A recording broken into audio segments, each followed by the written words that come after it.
ate it? Because he was too stupid. Excuses. Thousands. Who ate the apple? What happened? I don't know. Who ate the whole apple? What happened? I don't know. Allah ate it. Allah ate it. Because he was too stupid. Excuses. Thousands. Who ate the apple? What happened? I don't know. Who ate the whole apple? What happened? I don't know. Allah ate it.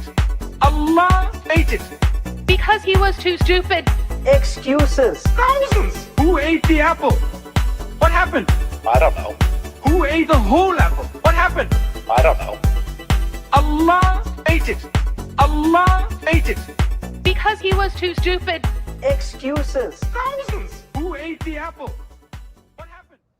All right. We are live, everyone. Welcome back to Reason Answers, your home for the crackhead clown individuals.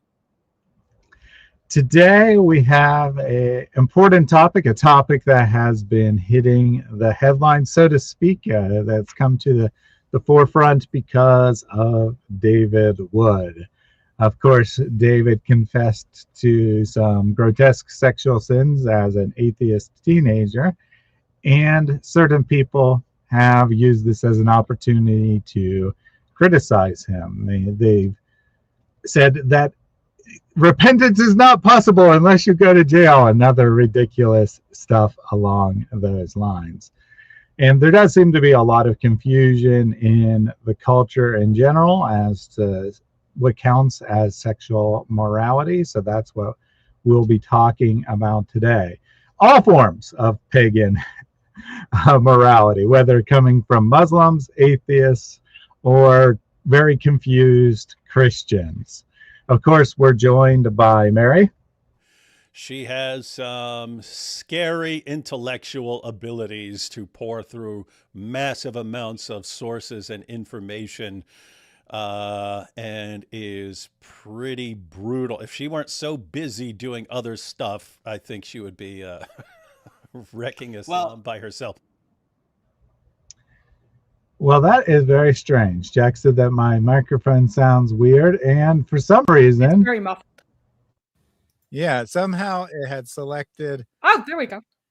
Both the camera microphone and the actual microphone. Oh, my. That's much better. There we go. So, I don't know if it was like... Anyway, whatever. I fixed it now. I fixed it so it's I just sounded a little bit like this, but we could understand you. It was just... Yeah, probably because it was getting 2 copies of the audio. So it's probably even worse than just the camera microphone, which would be pretty bad in and of itself. in any case, got that fixed. So good on there. Sebastian said, did you guys see people on X are not happy about Islam? Oh, people on X are not happy about something? That has never happened before. I assume that probably, though, the terrorist attack in Australia has probably motivated some extra attention on Islam. Of course, we know that it's nothing out of the ordinary, that this is, in fact, just Islam. Right? It's not radical Islam or extremist Islam. It is, in fact, just Islam. Nope. There are some Muslims who are better than their prophet. They're better than their religion. But this is normative Islam. So. And Carol B said, none of this rescheduled stuff allowed. We insist that Thaddeus fill up the time with song and dance. As we were waiting for Mary for a couple minutes, she was under the burden of doing laundry, and thus. Oh, but you had not gotten everything all started either. Don't just throw it on me. I was ready. I hadn't started it though. Yeah. Thaddeus and Mary, are you moving near to DW to properly join his cult? Well, I am. I may be showing up there more regularly in spring. So let's put it that way. I may be showing up there maybe once a month or so. Just really depends on chaos and other things. So yeah, no plans to move, but I might also make some trips over to David's in the near future.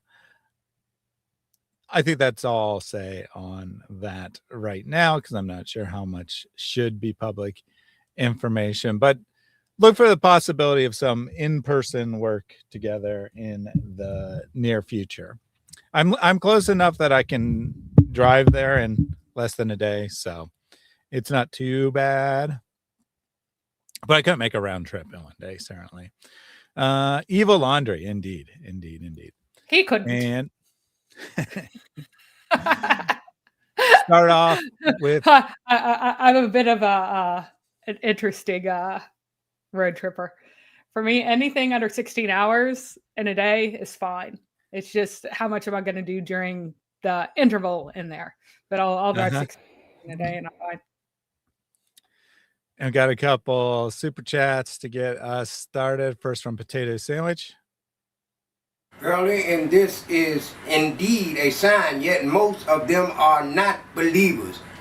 Give alone to Allah, give alone to Allah. Ride the wings of Gabriel, give alone to Allah. Ride those wings, or Potato Sandwich, ride those wings. Muhammad was the greatest of the moral advocates for this. Just ask the men of Al-Zut. Yes, sexual ethics are definitely in Muhammad's expertise there. He's definitely the greatest example on how not to do sexual ethics, perhaps. But in any case, thank you for the donation there with the lucky sevens. And we do have the hyena apologist. We talked about maybe making it dolphin, maybe rat, but someone suggested hyena, and I thought that was too perfect. So we got the first hyena apologist chat here. Right then, let's give this a go. All right, there we go. It worked. I was nervous because I can't test those in advance because I can't give myself a super chat. But I was pretty sure it would work because I just had to copy the code from the other one and make some changes. But happy to see it's working. Thank you very much, John Wilson, for testing that out for us. All right. So, like we said, we're going to be talking about sexual ethics, these watchdog people. You know, Julie Roy's kind of being the ringleader, so to speak, but certainly not the only one making these kinds of claims. That's what we're going to be talking about today. Mary, their moral compass, just in short, their moral compass is affixed to a magnet that is just today's law. There you go. You're done. Today's law.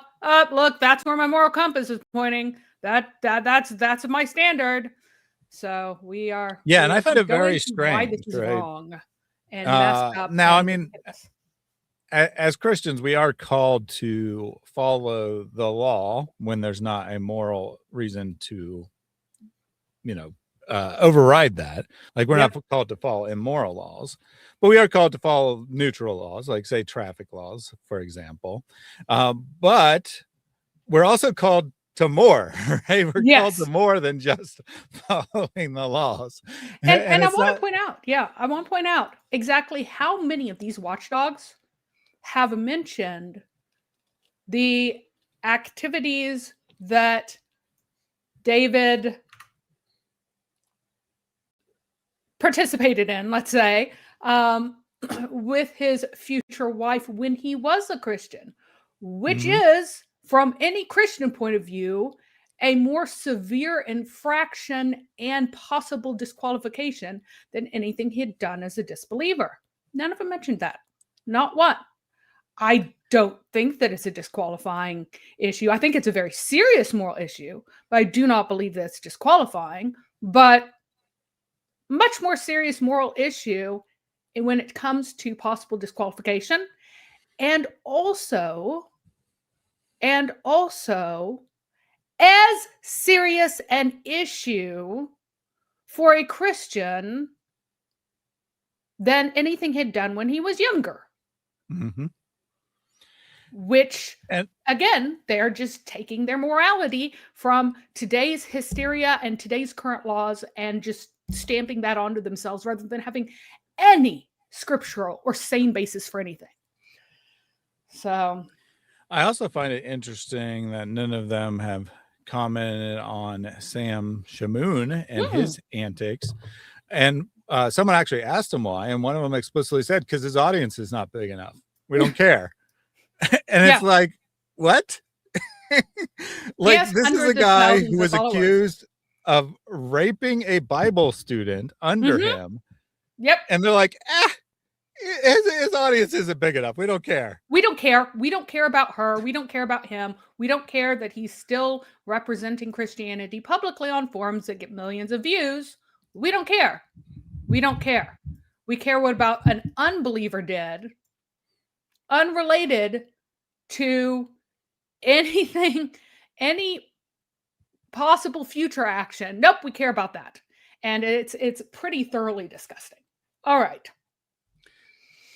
All right, you'll have to reshare your presentation. Oh, did it? Oh, sorry. I thought I had. Yeah, you forgot, because when I reset my thing stopped working for a moment. All right, let's get that up here.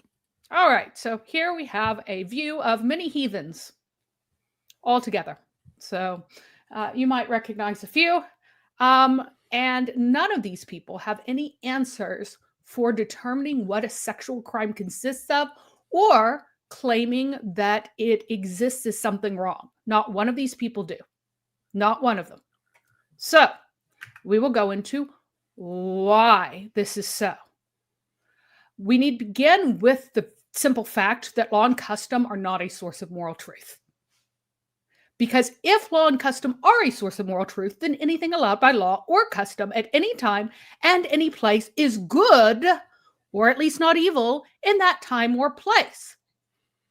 Then you have no position to criticize cultures that use ritual game rape as a means of controlling and punishing women, or those that insist that bad spirits must be cured by forced sex. Oh, your husband, in some African societies today, the ritual gang rape, very common among Amazonian tribes, traditionally Amazonian tribes.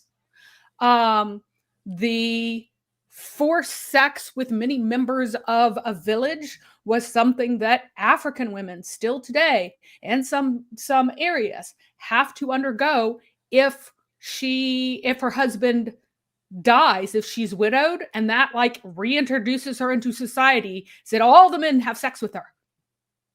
That is not wrong for these people. It cannot be wrong if you believe that law and custom are a source of moral truth. These things cannot be wrong. You cannot criticize any age of consent, whether birth to 16 or 35. You cannot criticize any age of consent for sex. And I'm going to rip down the entire concept of age of consent as it exists in our society very soon. You also cannot criticize any form of incest ever permitted in its culture, whether or not it's between uncles and nieces, nephews and aunts, parents and children, siblings, anything. You cannot criticize any form of incest ever permitted within its culture. You also cannot criticize any sex act whatsoever, so long as it is not forbidden by the culture it's being engaged in. When you use law and custom as your source of moral truth, anything goes, as long as some group somewhere at some time approves of it. It is right at that moment there then. You cannot argue why our society today should be any different. If truth originates from law and custom, then all you have to do is change law and custom, and then you change moral truth. Not one of these people can deal with that fact. Not one of them can answer it. And we should probably throw in the average Muslim apologist as well. Maybe not I've got like the public speakers, right? Maybe not, but like the average Muslim who comes into our comment section. And it was like, well, it was acceptable at the time of Muhammad, even though it's not true. What Muhammad did wasn't acceptable at his own time. But they say it was acceptable then, so it's fine. It was fine. Because apparently, even in Islam, culture determines morality, not God. Strange. Yep. And as other people point out, you can't criticize human sacrifice. You can't criticize all kinds of things. If law and custom are the source of moral truth, then all you need to do is change law and custom to accommodate whatever you want to do, which is what has been happening in the West by people who have moral relativity. This is why we have the ethics that we have today, because we have taken things that are abominable and relabeled them into law and custom allow it. So why are you arguing against it? So, and again, at the same time that you can't criticize it, you can't demand a change in law to match something else on any moral basis. You cannot demand that law does not punish sodomy with death. So if it's wrong in that society, then it's as wrong as anything is wrong ever. So you cannot criticize a law that punishes sodomy with death. You cannot demand a law that does not forbid interracial marriage. If the society says interracial marriage is bad, then it's as bad as anything is bad. You cannot demand a law that allows marriage to your dead brother's widow, for instance, or your dead wife's sister. You cannot demand a law that says that this isn't incest. These are all historical examples here. None of you pagans, you heathens who take your values from this nonsensical, but the law says, can level any criticism at any of these laws.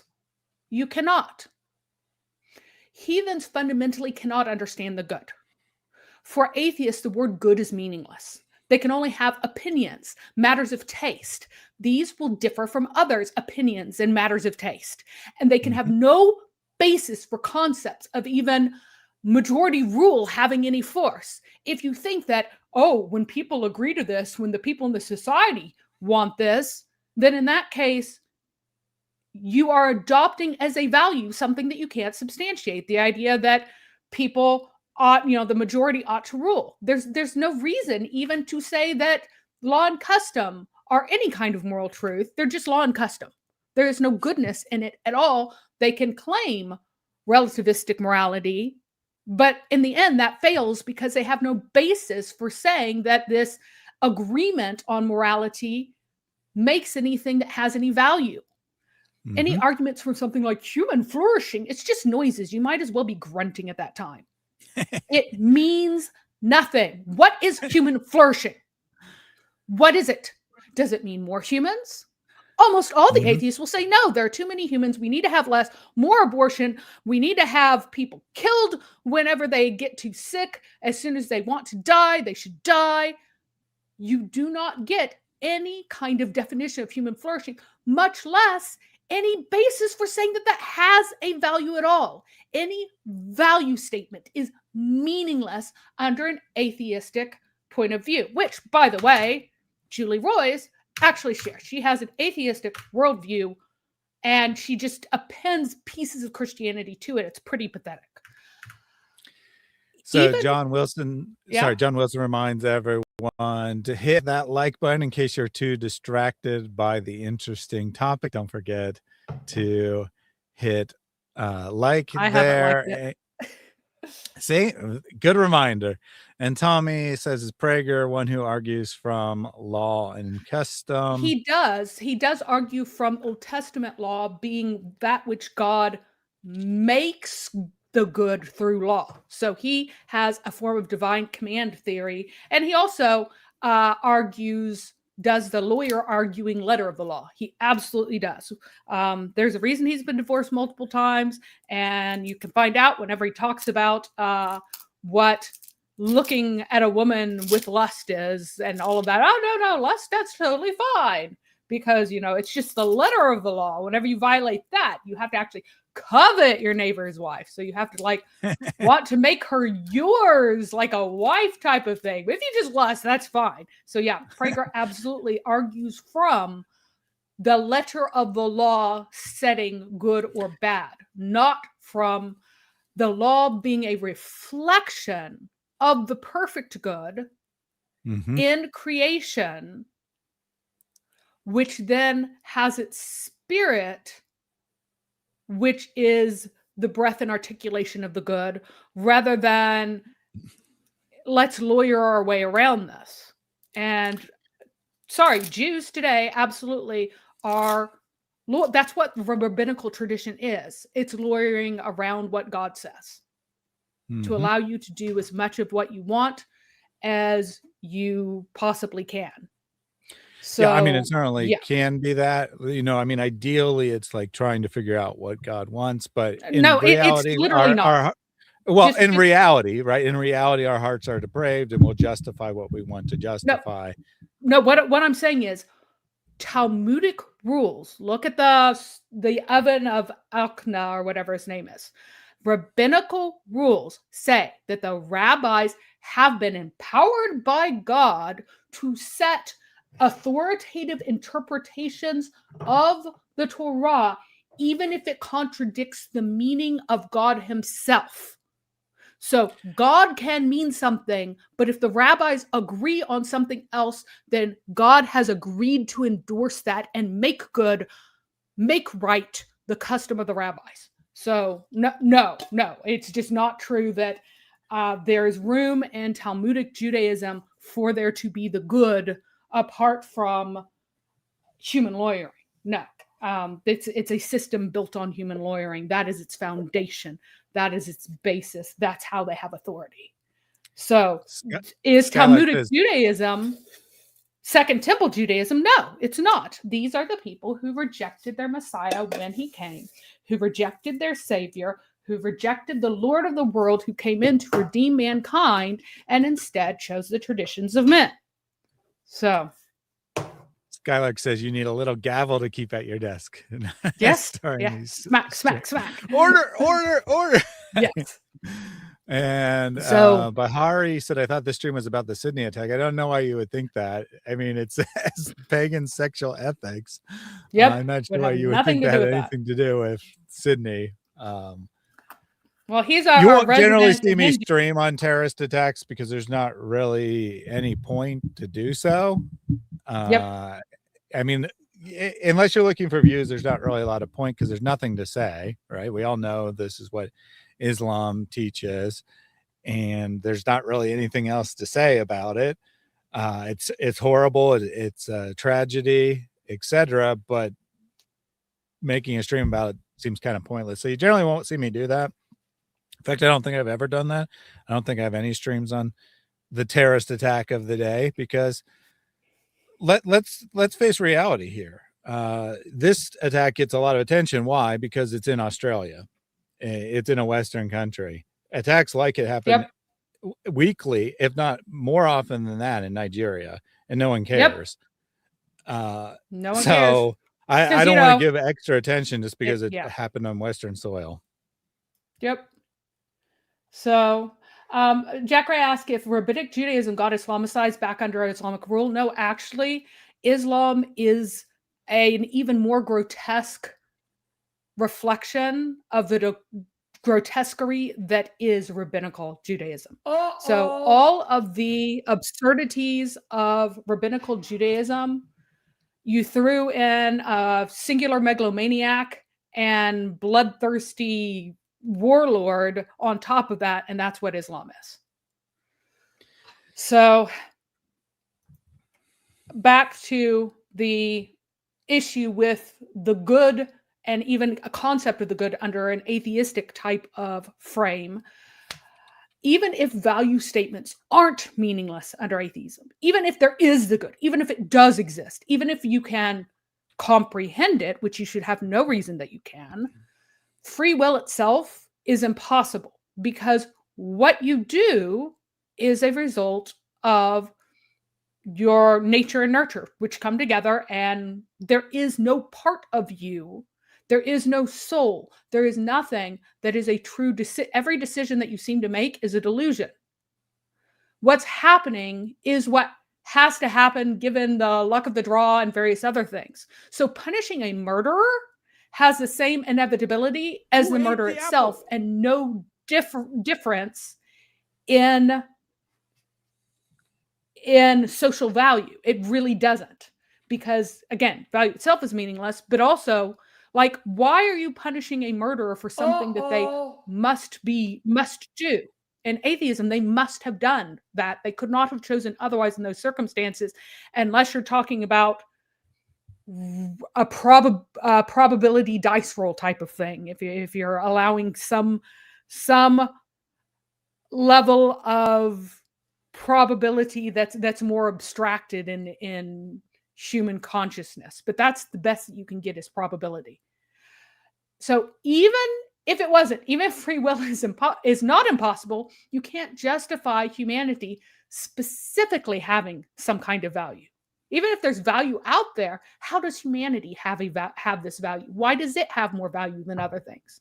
Even if you could justify humanity as having more value, you still can't define flourishing in a meaningful way. It's just your feelings. It's just your feelings. So, heathens include Muslims, and Muslims also cannot understand the good. For Muslims, Allah defines the good by making things allowed or not allowed, mandatory or voluntary. These are fully arbitrary. Goodness itself is a delusion.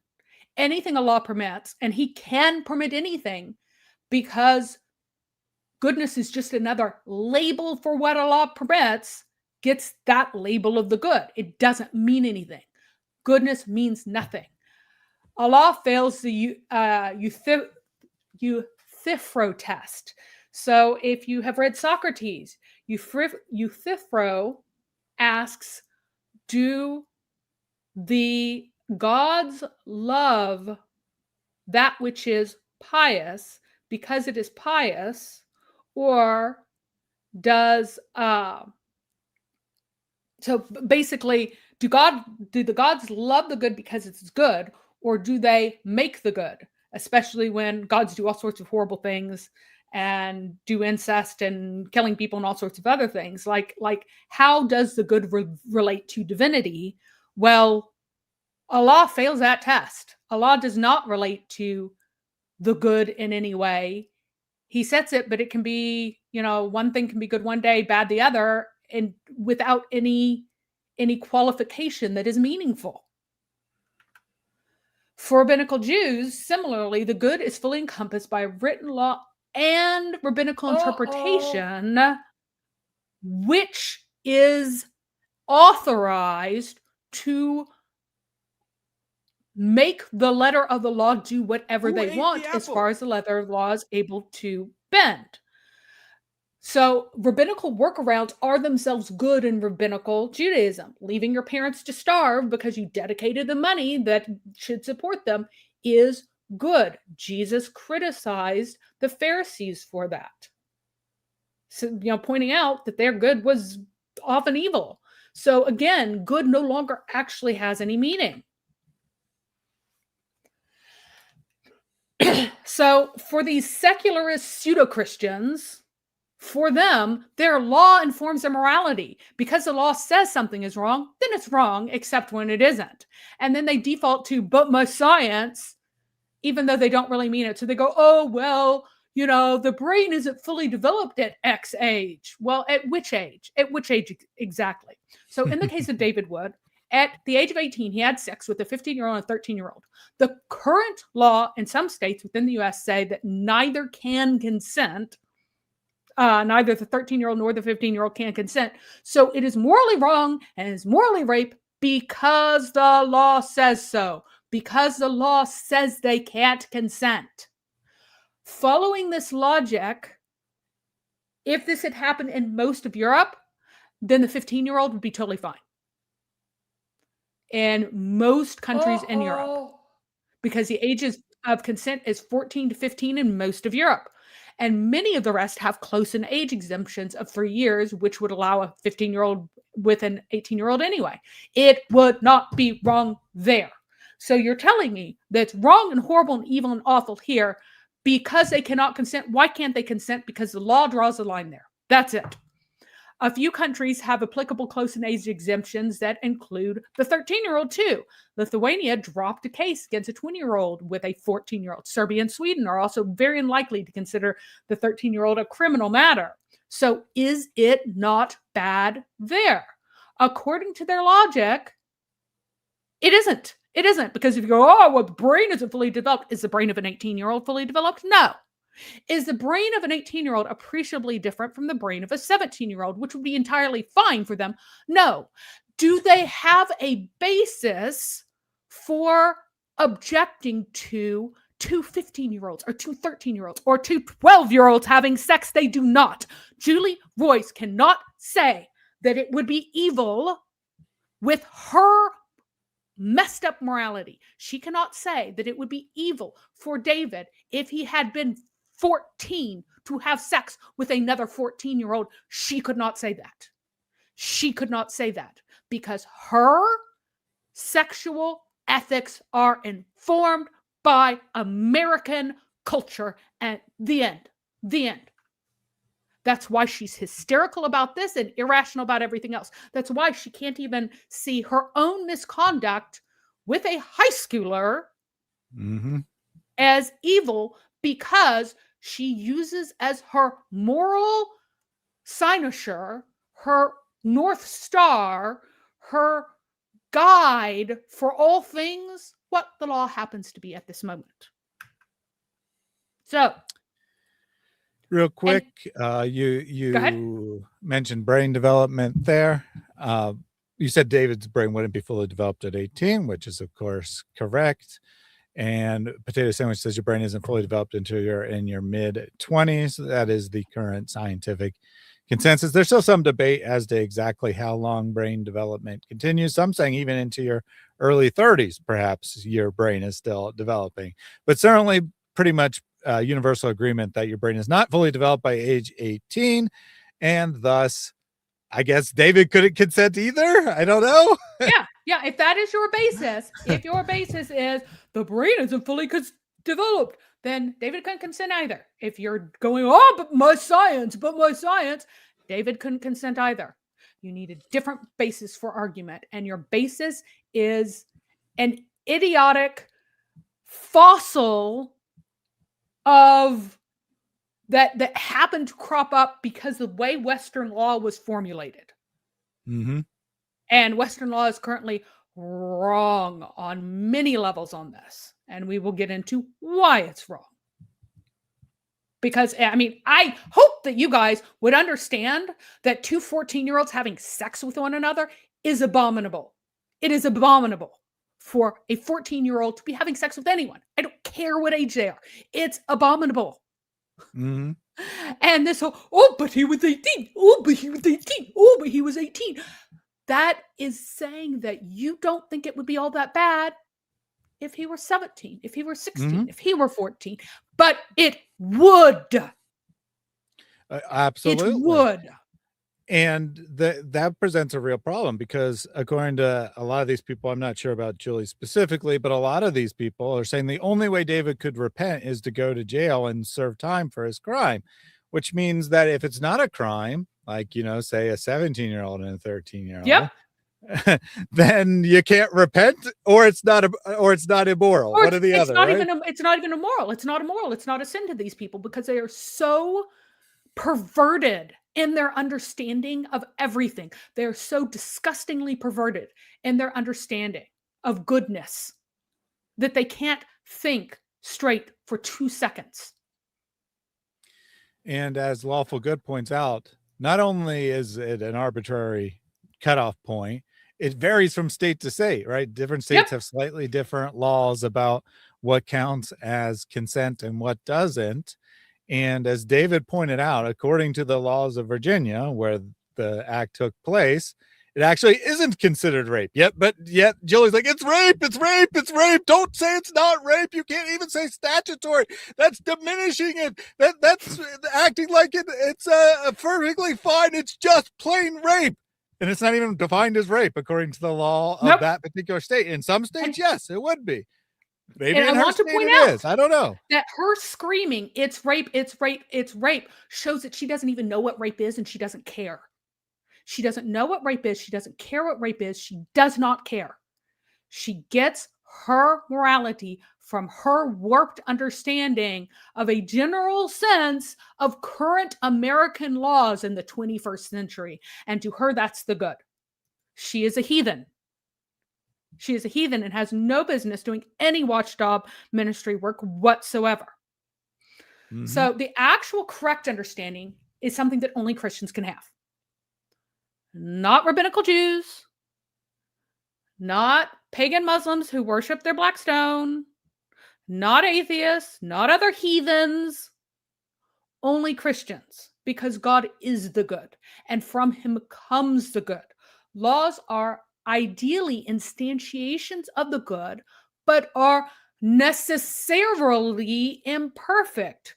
When we turn to Hebrews, for instance, we find this substantial quote of Jeremiah. But at the beginning, it says, now, however, Jesus has received a much more excellent ministry, just as the covenant he mediates is better and founded on better promises. For if the first covenant had been without fault, no place had been sought for a second. And the first covenant has fault for multiple reasons. It cannot remove sin, but also note in the Jeremiah passage, what's going to be wrong with every instantiation or with every anytime you try to do the old covenant? What will be wrong with it? What will be wrong with it? Because it is not written in their minds and hearts. Where is it written? It's written on paper, and men's minds and hearts are apart from it. It is the goodness of God in the mind and the heart, the spirit of the law. It is the instantiation of God's goodness through the law that is a moral voice. Anything else is at best arbitrary and might just be evil. So the old covenant was given as a speaking of God into the world of his goodness, but because it is not written on hearts and minds, because the people are not pure, because they are not regenerate, what do? They pervert it. I mean, what did they always get in trouble for? Perverting it all the time. They didn't even follow the letter of the law half the time, much less the spirit, which they really perverted. So let me stop you for Yeah. just 1 second to explain why I laughed here. Cargo Crew said, just had to make the point that I belong to the Jain faith, which is the apex and the zenith of morality, undisputed. Well, I dispute that, so it's clearly not undisputed now, is it? the Jain faith puts the life of a gnat above the life of a child. But Bluntly. that's The the Jain apex, faith the zenith of puts morality the there. life of a gnat and a worm above the life of a child. And because you can't have a coherent view of the value of humanity without the proper faith in God, which they do not have. All right, so continuing to 2 Corinthians 3. We are now ministers of the new covenant, right? And this is Paul writing to the church. So he says that God has qualified us as ministers of a new covenant, not of the letter, but of the spirit. For the letter kills, but the spirit gives life. Why does the letter kill? Because the best it can do is convict. It cannot purify. It cannot justify. It cannot sanctify. It can only convict. But also, because of the darkness of your hearts, because of your dead heart, you will pervert it if you are not sanctified. And he continues, now, if the ministry of death, which is engraved in letters on stone, again, gives you the awareness of your guilt, came with such a glory that the Israelites could not gaze at the face of Moses because of its fleeting glory, will not the ministry of the Spirit be even more glorious? For if the ministry of condemnation was glorious, how much more glorious is a ministry of righteousness? Again, the instantiation of the good understood by the sanctified soul, the justified soul, the indwelt soul. If you don't have that, you're not coherent.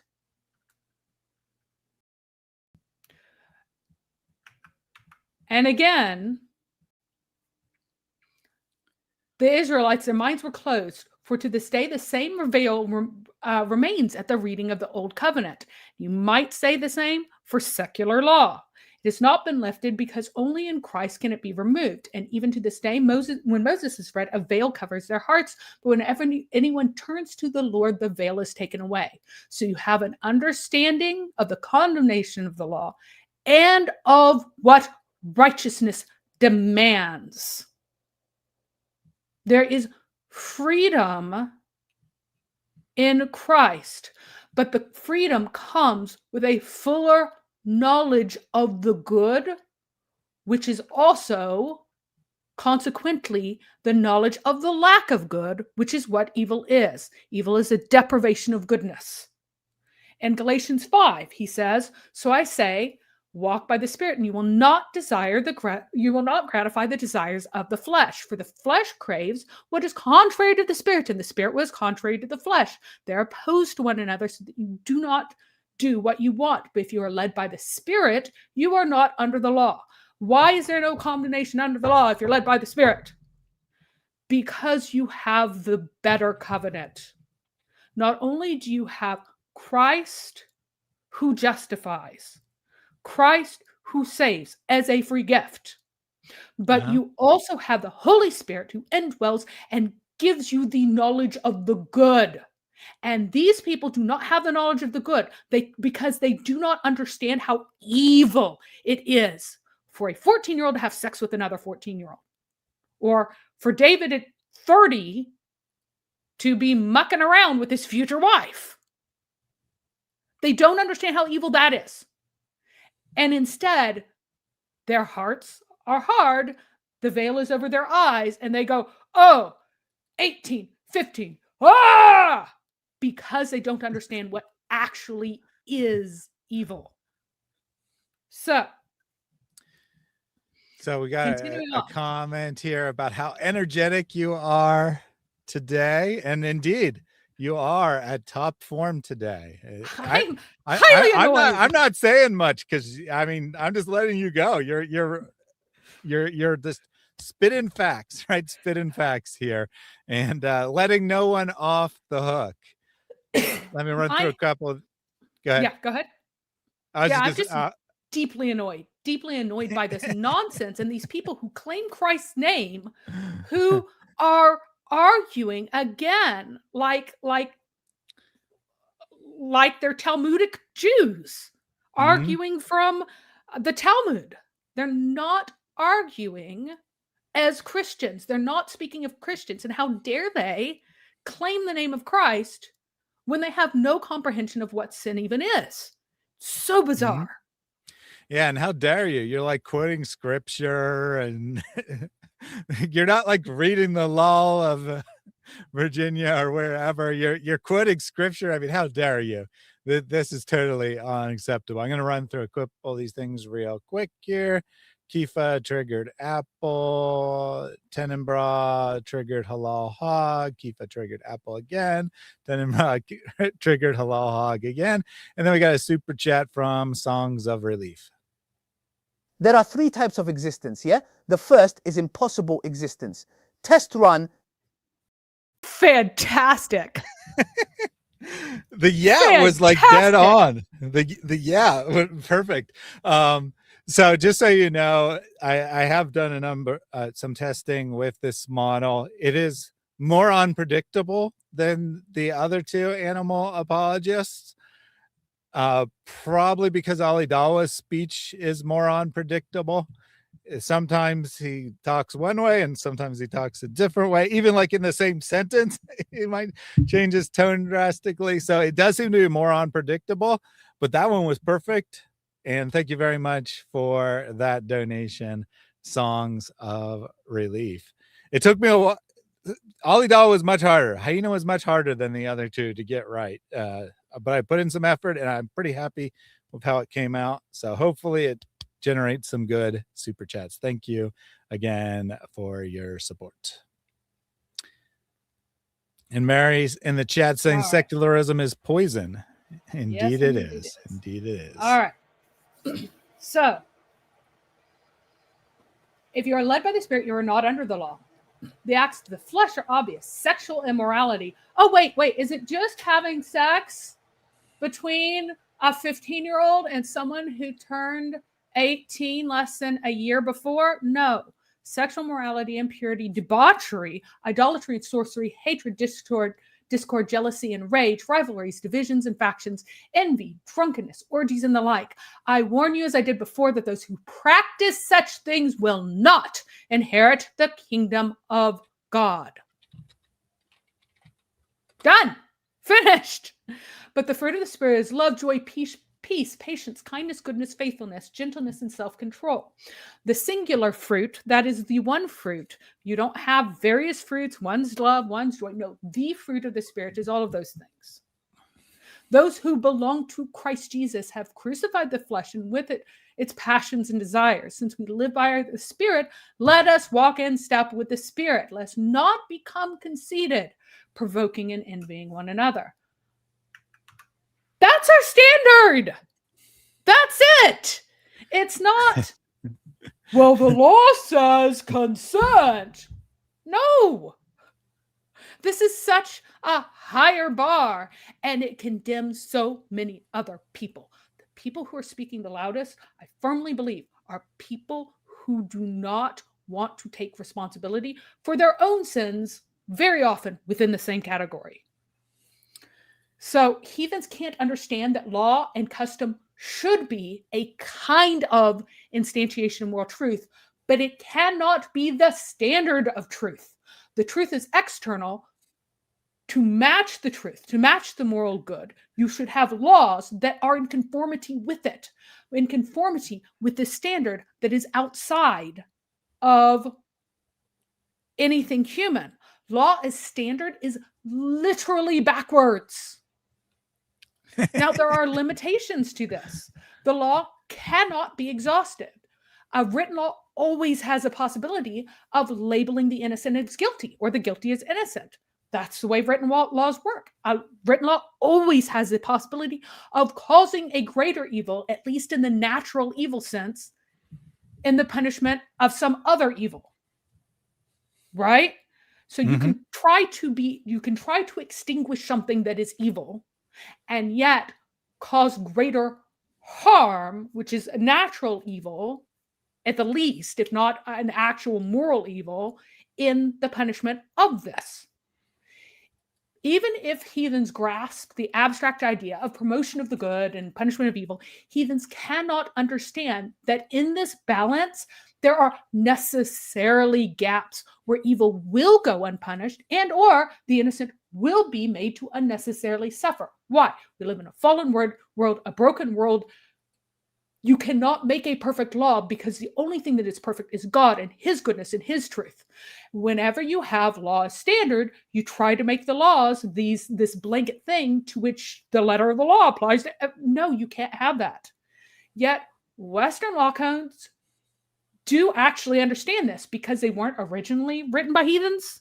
So there is prosecutorial discretion and civil law and in parallel criminal law, which are all supposed to work together toward the good, knowing that perfection in this world is not possible. The only good laws must have God as the standard. God is the good. Any law that's contrary to God is contrary to the good. All good comes from God. Any law that is good must be an instantiation of God's good. And this isn't Christian nationalism. This is just Christianity 101. If God is good, if God is the good, which you must say as a Christian, you cannot argue that we should have evil laws. What is wrong with you people who are arguing, oh, well, some people like this and some people like that, so we should make legal whatever people like? No. Laws governments exist with God's blessing only in as much as they reward the good and punish the evil. If they fail that, they do not have God's blessing. They do not have God's support. And if we support them, we are evil. Any law that is good must be an instantiation of God's good. So if you have a law that is not promoting the good, then it is evil and you should not support it. This doesn't mean that every law code will necessarily look the same either through time or in place. You can come about the same end through various means. Having people build houses that then collapse and kill you is evil. It is a moral evil. It is a natural evil. It's both. How do you keep from having houses that collapse and kill people?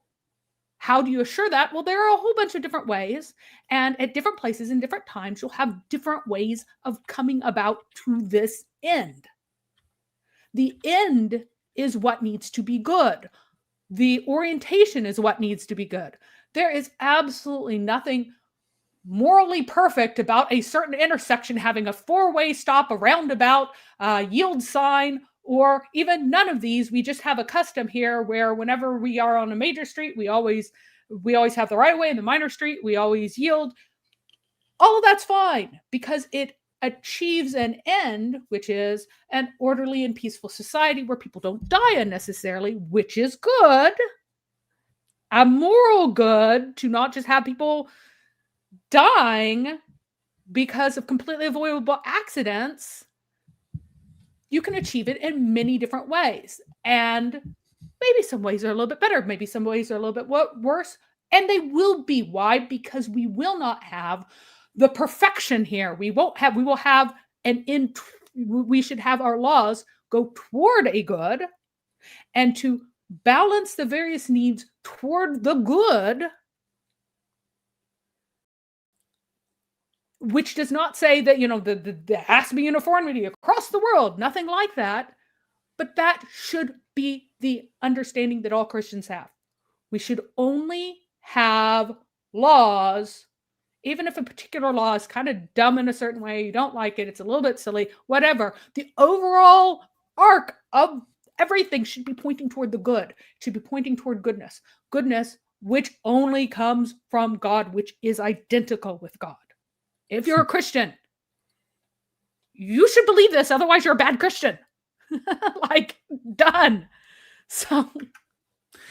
All right, let me take a couple comments from the audience here. Potato Sandwich says, I wonder whether they give thanks to God for the stop sign. Could be. So Cargo was very confused as to what you were trying to say, Mary. He said, are you saying Jainism, that in Jainism, if an ant or worm infection of baby, then we must sacrifice the baby? What are you referring to? I still don't get you. He didn't understand your point at all. Well, you have no basis in Jainism to say that the bacteria that you kill whenever you take an antibiotic that is a morally evil action in Jainism, to take an antibiotic. Taking an antibiotic is morally evil. Eating meat is morally evil. Stepping on ants is morally evil. There is no basis in Jainism for any value of humanity whatsoever. The highest humans are those that debase humanity below the level of bacteria and ants and gnats. That's your basis, because you don't distinguish between the stuff of humans and the stuff of animals. So your great realization, woohoo, is that you should die so that worms aren't harmed. That's the greatest possible realization in Jainism, which is depraved. Clyde said, would that lady, so Julie, say that a 14-year-old could be guilty of committing murder? Couldn't that 14-year-old consent to committing such a wicked act? I know, right? And again, this is because the concept of consent to sex as exists in Western law is a peculiar fossil emergence of other concepts and isn't a coherent idea right now. But the idea that, oh, look, you know, shall we try this person as an adult? If there's murder, has that person knowingly done something evil? Like it's completely upside down and backwards. It's all confused, all confused. And Clay had some slight pushback. None of the world's governments have God's support, although God does allow them to stand and do as they do, in that God can use them as he wills at times if he wants to. It explicitly says in the Bible that the ruler does not bear the sword in vain, and that he is empowered by God for the promotion of good and the punishment of evil. Explicitly says in the Bible. And I mean, you're a Jehovah's Witness, so you have to like deny huge amounts of the Bible. But that's one of the things that you deny. It explicitly says that. It explicitly says that God places governments so that they will do this. Whether or not they do, they have free will. They can choose not to, in which case they are not doing what God has designed them for. Cargo crew took offense. He said, very strong language, Mary. What did I ever do to you? All you did is say the logical conclusion of his moral principles. Yep, completely. I don't know why he took offense. You didn't say you didn't call him a name or anything else. You just said the logical conclusion of saying that all life has equal value is that it would be wrong for you to kill a infection with antibiotics because you're killing another life. In fact, you're killing millions of lives, right? You're killing millions of bacteria's lives when you kill an infection. I don't know why you're taking offense at her going to the logical conclusion of your stated beliefs. Tenenbra said, one time can I get a halal hog? Indeed, you can. And it should get back to work. Says one of the weirdest things Julie said was that David Wood was super wrong because those girls are precious souls.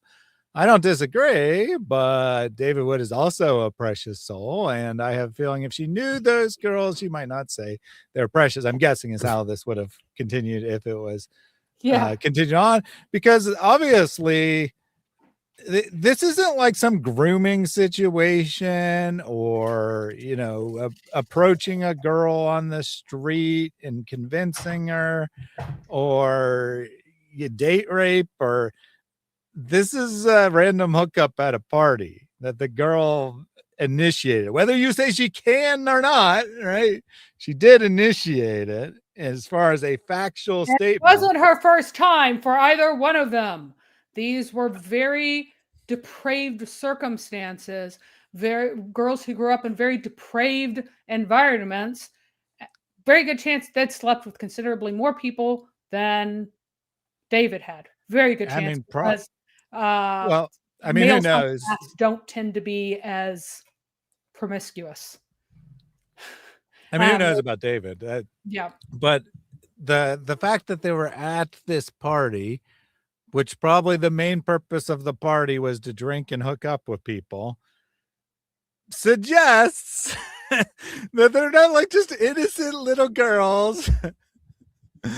No, I mean, it's still wrong. No one's saying it's not wrong, but it's not the age that makes it wrong, right? It's not the fact that David's 18 instead of 17 that magically makes it wrong. Likewise, if the girl was 18, it would be still wrong, right? It's not like super extra wrong because the law says it's illegal, whereas it says other things that are wrong are not illegal. I mean, for heaven's sake, I would, in my little private Maryverse, the person who would be absolutely decimated in this situation would be the 15-year-old's aunt and whoever her sorry excuse for a mother is. This was a girl who at 15 was working as a stripper in parties, who was trying to seduce, well, who did seduce David, but her goal was to get him be her muscle so she would exchange sex for physical protection when she worked parties with guys she didn't want to have sex with.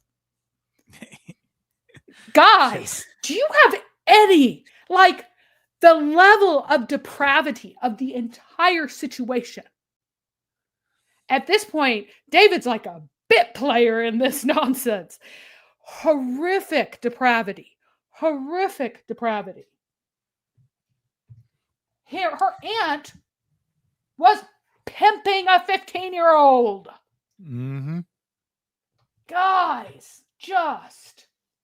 And she was there on her own trying to get her protection for future engagements. Just messed up. Indeed. So messed up. Indeed. Very messed up stuff. But, you know, she's an innocent little girl because she's 15. Let me just say this.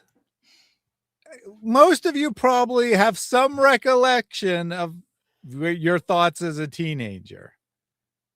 You were probably interested in having sex even before you turned 18. I'm not saying everyone did, right? A lot of people resist urges, but you probably were interested, right? You probably were biologically interested in having sex before you turned 18. And it's not like with the day you had zero sexual interest until the day you turned 18, and then suddenly you gain sexual interest. So to act like someone who is younger than 18 is just completely innocent and couldn't possibly initiate a sexual encounter or whatever, it is just ridiculous nonsense. And if you're talking about adult, right, you're talking about like a fully grown adult, age 35 or something, initiating or even not initiating sex with a teenager, then yeah, that I would say is kind of a rape-like situation. Well, it's a different level of depravity. Right. It's a different level.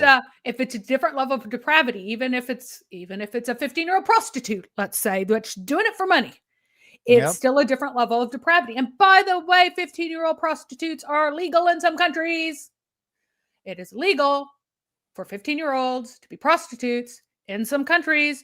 Is it fine then? Or is it not? It is not any less depraved where it is legal than where it is not. And to finish my thought, even though it's legal, I would say it's equally depraved for a 35-year-old to seduce an 18-year-old. Right? I'd say it's equally depraved whether they're 18 or 17. Yeah. One of them's legal and one of them's not. Right. Like a day of difference, a month of difference, a year of difference is not much of a difference. It's not. It is not a difference. It's only a difference to you because you're taking your morality from the letter of the law and you're incoherent and have no concept of goodness apart from these weird rote things that you have learned. So again, going to her standards, you know, and Muslims are doing this too online. Muslims are doing this. Julie Boyes and her crew's doing this. Other goofballs are doing this. Why must this sex be called rape? Well, because the law says so, they say, except it doesn't even say that in Virginia. So it doesn't. So their entire thing is untrue. But let's say it does. For them, the law is what determines moral culpability. So they are incoherent. They are anti-Christ because God and his goodness do not determine what's right or wrong. Well, and the irony here, it's the law. The law says so. Therefore, because the law, some law somewhere says this, they like that law. For them, the law is what determines moral culpability. For them, a 17-year-old can't consent and thus is a rape victim in a sexual encounter. But, okay, what if the 17-year-old has sex with another 17-year-old? Did a rape occur? according to the law? No.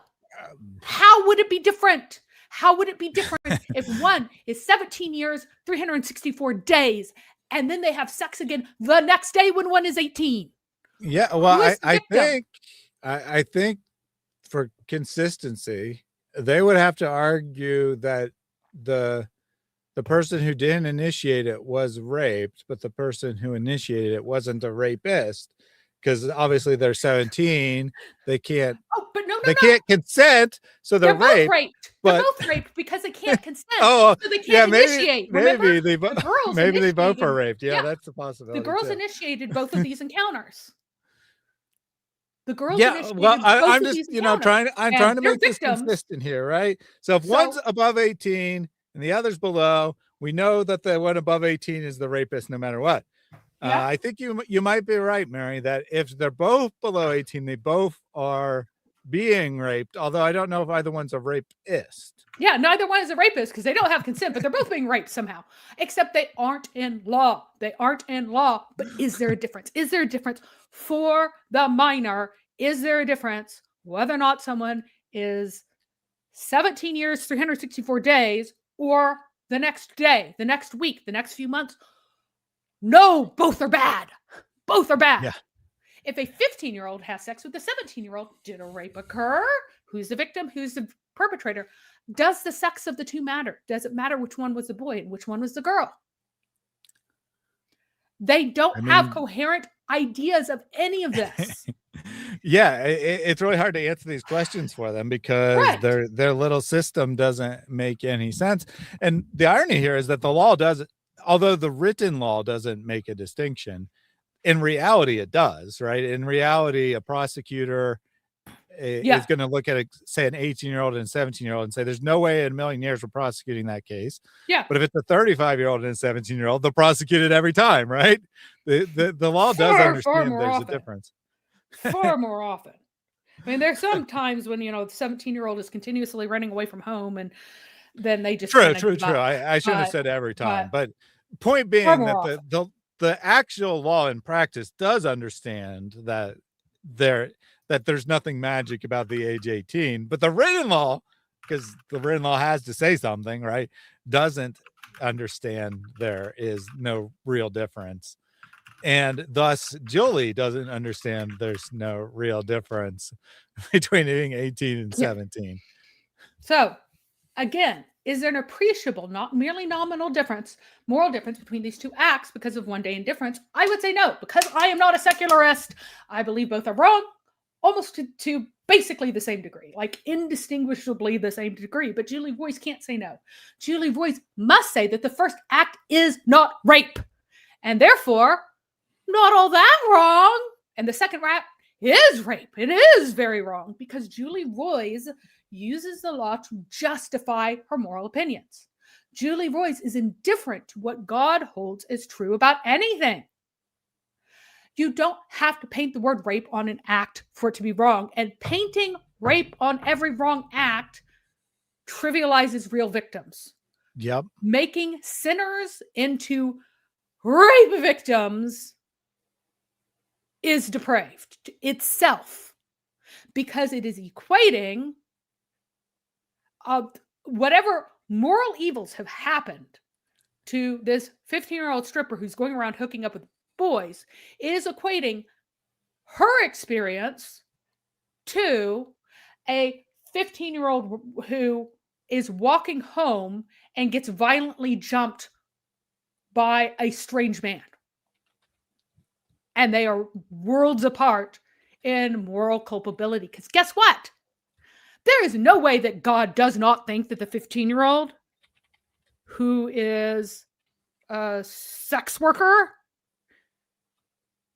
who is doing this by choice, whatever else has happened to her, does not have moral culpability. She is morally culpable. She is a sinner. She's doing wrong things. She's culpable.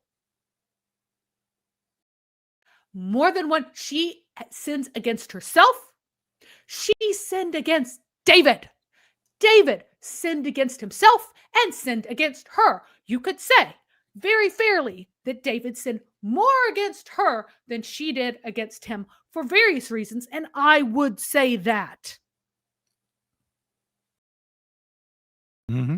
And honestly, he talks about them being in their 40s now, and I am very much afraid that at least one of them has a very high likelihood of not being alive anymore. Why? Because when you are that damaged that young, a lot of times you participate in other risk-taking behavior with your sinning against yourself causes real damage. You are a victim of yourself. Like, people don't understand this, and they want to, they feel a hurt and they want to label someone else as being the one who hurts them. You can hurt yourself, and every sin hurts you. Every sin hurts you. So it's just a mess. So here's the question: why is sex sometimes, or even often, wrong? Why is it wrong? Why is it right? Why is it wrong? What makes it wrong? When it is not used for its intended purpose, it is wrong. Many things that are good when used for the right thing become evil when they're used for the wrong thing. The law itself, used rightly, brings peace, harmony, promotion of the good. Used wrongly, the greatest injustices and suffering, the greatest number of deaths from actions in the world have been government actions, and thus not illegal. You know, the old, if you kill one person, it's murder. If you kill a million, it's a statistic. Well, if you kill a million, you're probably the government. So the law itself can be the deepest of evils. The more powerful the thing is, the more important that it be used for good. And among those things that people have in their interpersonal relationships, one-to-one, sex is way up there in its power. So why can't secularists of any stripe, including the pseudo-Christian secularists, handle sex in a sane manner? Because they have this absolutely incoherent nonsense babble of a reasoning behind everything. They'll say, sex is something that any adult can consent to. It's their choice, and it's not a big deal. It's wrong to get excited about sex and care about who's having sex with whom and how much sex people are having. You're weird if you care about what kind of sex people are having. It's not important. Kink shaming is bad. People can have whatever sex they want with whomever they want, as long as it's not a minor or against the participant's will, and it's wrong for you to use your sexual taste as some kind of standard. This is the secularist line in our society currently. But they also say, of course kids are going to be having sex all the time. That's also not a big deal. It's just something kids do. Kids should have healthy sexual experiences and not be all weird like you. And at the same time, they scream, rape! It's the worst crime in the world, and all sex between an adult and a minor is rape. So minors are having sex all the time. You're weird if you think that this is messed up and wrong and evil and is damaging. But if that 17-and-a-half-year-old has sex with someone who's over the line of 18, it's rape. Why are they so messed up? Because most of them are deeply damaged from their own sexual experiences that they have not dealt with. They have not dealt with their own sins against themselves, against God, against others, their partners, and instead see this hurt as proof that they are victims of something else that happened to them. The issue is, if sex itself is not very, very serious, then rape is also not serious. Sex is not serious, then rape is not serious. It doesn't matter. It's just, it's something that happens. Things that aren't serious are not things that you take seriously when they go a little bit wrong. It's the things you take seriously that matter when they go wrong. And especially statutory rape wouldn't be serious because it would be so random. Like, it would just be like this arbitrary line. How could that possibly be serious? How could that be meaningful? If sex is just something you do, like you eat, like if I swiped a fridge fry off of someone's tray at work while we're chatting, at most, people will get a little bit huffy. Like, I don't take other people's food, but you know people who do. There are people who like just eat off of other people's food. And although some people really don't like it, for the most part, people are like, okay, it's something that, as long as they're not like going in like a vulture, right? It's just something that some people do, and it's fine. Why? Because it's not serious. They want to treat sex like food, like eating, sleeping, pooping, sex, all in the same category. If you wake somebody up a little bit early, not really a big deal. Can irritate them in that moment, but it's not a crime. If you treat Should be. sex, if you treat sex as something that's not serious, except when it is, you're incoherent. What would rape take away from someone? What would it do to someone if sex itself isn't serious? Yeah, I mean, I guess, it might be inconvenient. It might be a misdemeanor, so to speak, right? Like, I don't know, if you were to lock someone out of the bathroom, that would definitely not be very good, but it's certainly not on the level of a very serious crime, the way that rape actually is, right? Not so. It is an inconsistency in this secular standard, right? Because even most secular people will acknowledge that rape is among the worst of all possible crimes. You know, I would make an argument that it could be the worst of all crimes. I mean, obviously you got things like murder as well competing, but it's on the same level in my book. It's on the same level of crime, as long as we're not diminishing it and making all kinds of things that aren't actually rape labeled as rape. But that's not here or there. But regardless, if sex is just no big deal, right? If it's just a biological function, then it should be a misdemeanor. It should be a minor crime, akin to, denying someone the ability to use the bathroom or something along those lines. Or, like you said, taking someone's French fries. I mean, technically you're stealing, but it's not a big deal, right? It's not a big deal, even though you're denying them the ability to eat. And so forcing someone to have sex should be like treated as a minor inconvenience if you're having a consistent moral standard. Now, it's not. I'm not saying that it should be that way. I'm saying that in their moral system, it should be that way, right? In the secular atheist moral system, because there's nothing unnatural about having sex.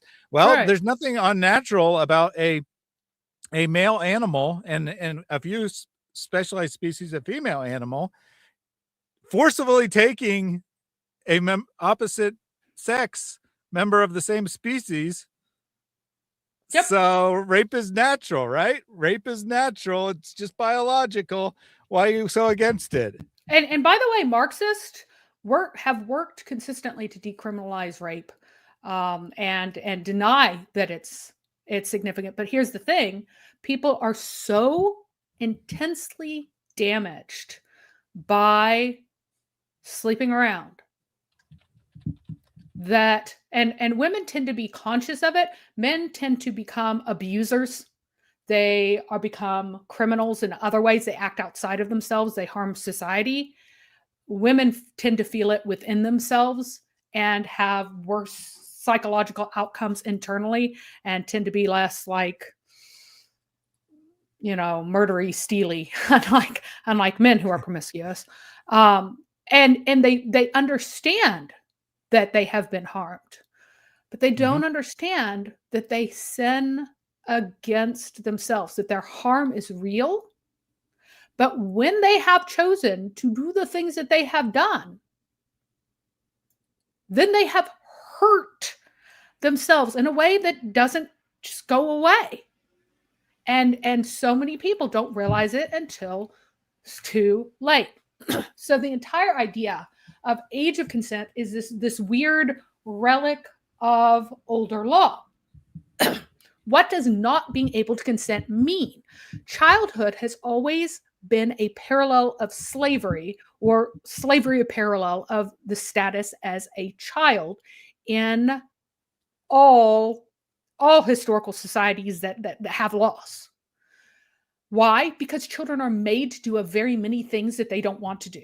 Today, here are some examples. They go to school, go to bed at a certain time, eat their vegetables, wake up at a certain time, clean their rooms. They get grounded. They get spanked. None of those things are things that they choose. They're not allowed to own things in these societies or make financial decisions on their own. If something is held in the name of someone, then there are trustees. They cannot dispose of their own property. The property is held by someone else for their behalf. They don't have ownership because they have a status that is a non-owner status, and a status where lots of things happen that you don't consent to, and you are not allowed to consent to legally binding things and your own authority. They cannot enter into contracts that would make them happy and give them any benefits. They do not have that authority. They cannot make those choices on their own. Their parents decide between different medical treatments for a disease, and the child must undergo what the parent decides. Occasionally, you will have law step in and say, no, parents, you cannot make this decision. This is too much against the best interests of the child. But my kids did not get a yellow fever vaccination because of their choice before we went to a third world country. They got it because I made them get it. I forced them to do a medical treatment against their wills. I did. And that was not wrong. To say that someone doesn't have the ability to consent does not, in fact, mean that things can't happen to the person that they either want or don't want. When you say that someone doesn't have the ability to consent, it's to say that other people have the power to consent on their behalf. Other people make decisions about the assets held in trust for a child. Other people decide what a child will eat, what the child can and cannot wear. Only within the limits of the parent, I can decide whether or not my child steps outside the house in a certain outfit. Mm-hmm. If I choose to allow something, it's because I have chosen to allow it. It is my consent that matters. It is not theirs legally at all whatsoever. There is no consent basis for not giving the choice of sex with a child to the child's guardians like they have consent for practically everything else in that child's life. There's no consent basis for not giving the choice of sex with a child to the child's guardians.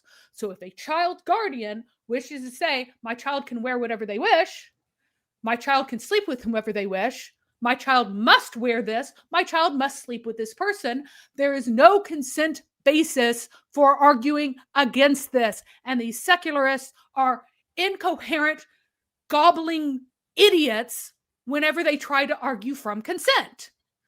Historical Christian marriage. Yeah, I would have to. That's actually a very good point, Mary. Right? That's a very good point there. That they want to say, well, they can't consent. They can't consent, but a child can't consent to anything, right? I mean, a baby doesn't even consent to eating the food. Yep. Right. A toddler, when trying to get them on solid food, they'll push the food away repeatedly.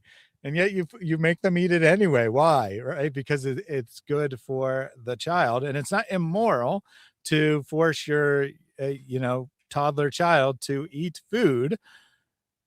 But by the same logic, the parent has the authority to give consent for their underage child to have sex with someone. And isn't that exactly what Daniel argued? Well, in Islam, the parents are involved. The parents decide whether. And the secularists can't argue against this. Julie Roys can't argue against this. They can't. They think they can, but they can't. They can't because they're not actually Christian. They do not have a Christian worldview. They don't understand. And someone else said that, well, there are states in which the state makes these choices. Yeah, guess what? There are states in which they're trying to remove this historical power of guardians and transfer it to the government, which would be so much worse in 99% of cases. So I mean, the you know, government is just a collection of people. It's Yep. not like, so I mean, you're still again, giving the yep, control to a person. You're just Yep. giving it to a person who cares less about the child than their own parents did. yep, almost always. So historical Christian marriage was conducted and affirmed by a positive profession between two people. It had to be in present tense, I marry you, and it had to be absent of coercion. Because Christian marriage, where's the basis? In Genesis, the son will leave his mother and father, and he will become one flesh with his wife. Therefore, the marriage involves the husband and the wife. That's why they're the ones who have to consent, because it is the separation from the parent to form a new union, a new fundamental cellular structure of the social organism. That is why consent is important. Why is it something that adults do? Because having babies is something adults do. Because it is about stepping into the adult role of being householder and mistress of the household. Those are the requirements for being a new couple, that you depart from your mother and father and you set up a new household. Therefore, your competency as householders is required. Mhm. And what is the purpose of marriage and the larger abstraction of things? To form the new unit and then to multiply that unit. It is procreation. So all of those things together require consent of the individual because of this framework, this Christian framework, this Christian idea of it. So secularists cannot support this whole age of consent argument. If the purpose of sex is not a marital union, it's not to form this new cell in the social organism that then is multiplicative. If sex is just fun, if sex is not extremely serious and thus needing strong laws to regulate it for goodness and not evil, then there's no basis for any limitation on age. Already, there is no basis in secular law for stopping a 13-year-old and a 17-year-old from having sex because of secularism. This includes grooming and pimping as long as there's no compensation for it. So if a 17-year-old goes to a 13-year-old, grooms this 13-year-old, and gets this 13-year-old to then have sex with all of his friends for his own amusement, and she's willing to do it for nothing but praise and his attitude of affection, there is no law against this in secular society, which is foul and evil. There is no rational argument against letting an 18-year-old do it.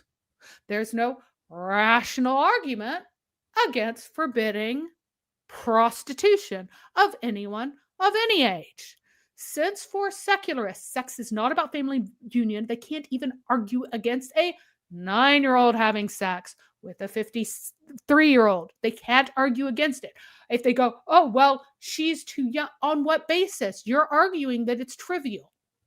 If you argue, okay, well, it's trivial once you go through puberty, well, now you got 12-year-olds having sex with 50-something-year-olds.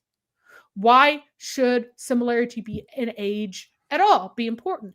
Similarity in age was understood as incredibly important by Christians and even Talmudic Jews. Even Talmudic Jews realize that similarity and dissimilarity in age is an abomination, is akin to prostitution. Having a teenager marry someone who's in their 40s or 50s who could be their father or grandfather, that is akin to prostitution. They understood that. They understood that because, however distorted their original source was, in fact, from God. But secularists can't have a coherent view. Secularism cannot speak on incest or bestiality. Animals can't consent. Yet we buy, sell, breed, and eat them all the time. Mhm. So on what basis can you not have sex with them? If you're going to kill it and eat it, why can't you have sex with it? And people go, Yeah, oh, I well, mean, disease. No. Animals do not spread venereal disease the way human sex does. Not anywhere close. yeah, I mean, I would very much struggle to think of a secular or atheist or like practical argument why it's okay to kill and eat an animal but not to have sex with it. Yeah, especially I think you're correct. Yeah. I can't think of anything, right? I can't think of anything. Well, the animal doesn't like it. Well, the animal doesn't like being killed. I mean, what? And you can make animals like it. You can train animals to like it.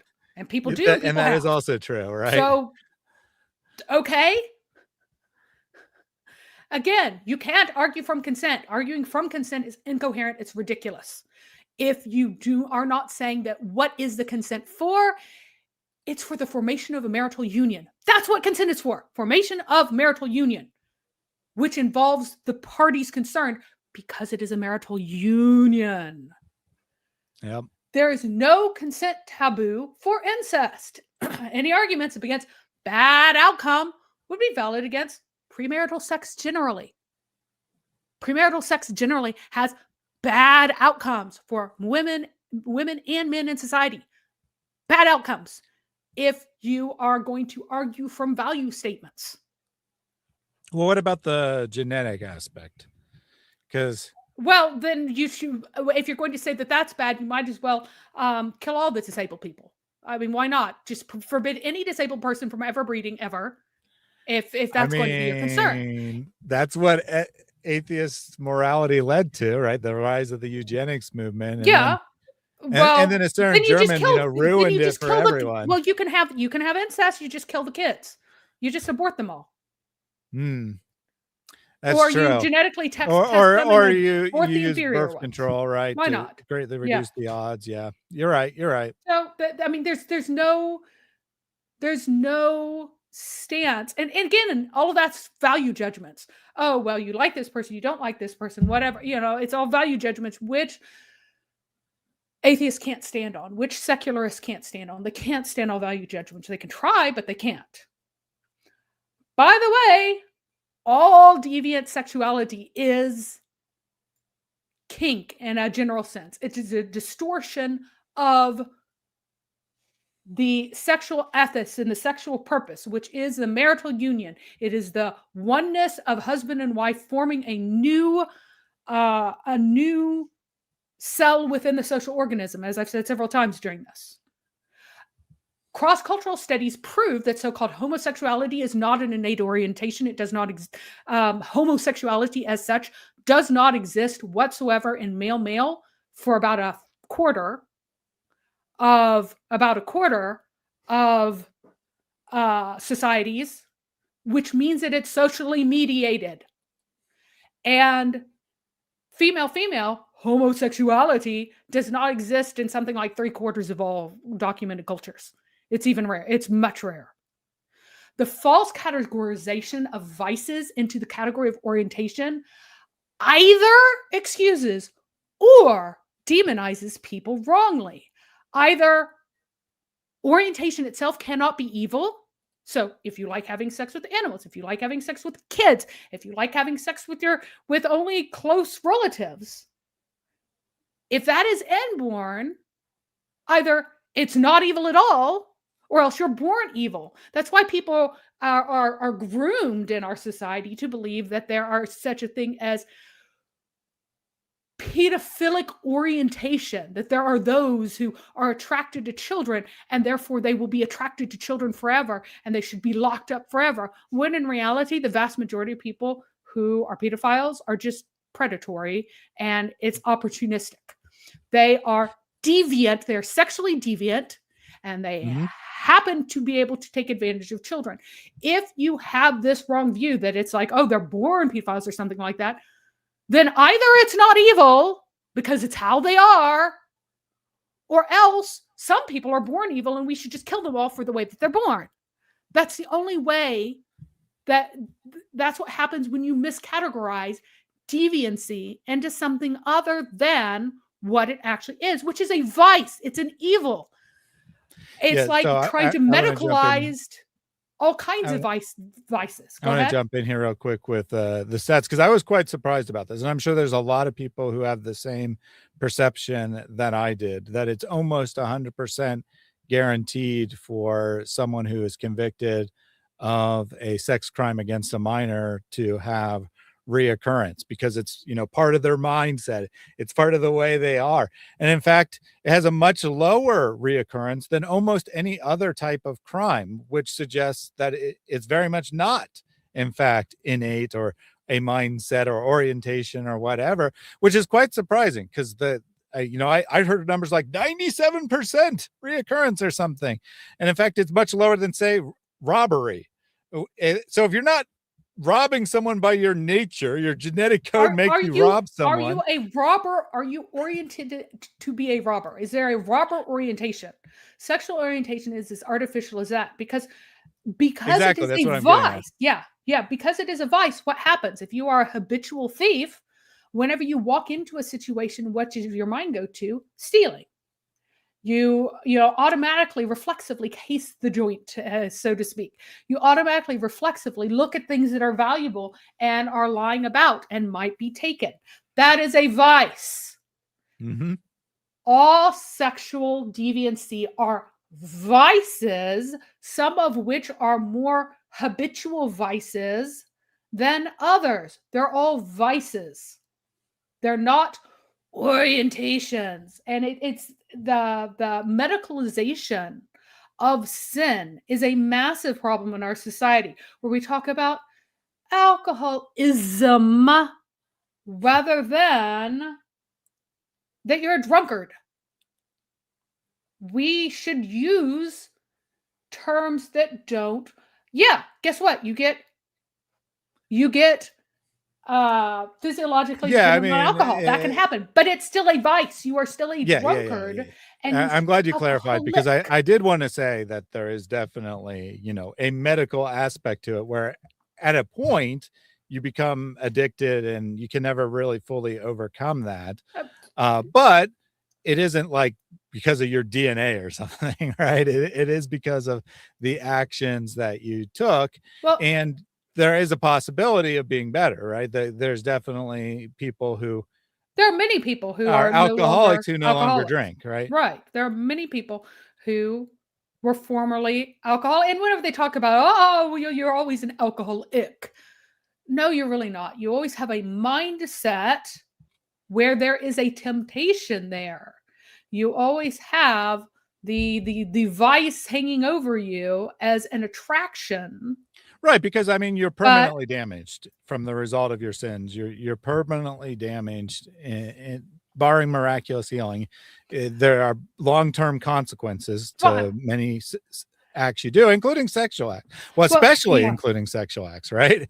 There's long-term consequences of being promiscuous and sleeping around as a teenager or as a young adult or whatever, right? There's long-term consequences where you have difficulty forming a healthy relationship as a result.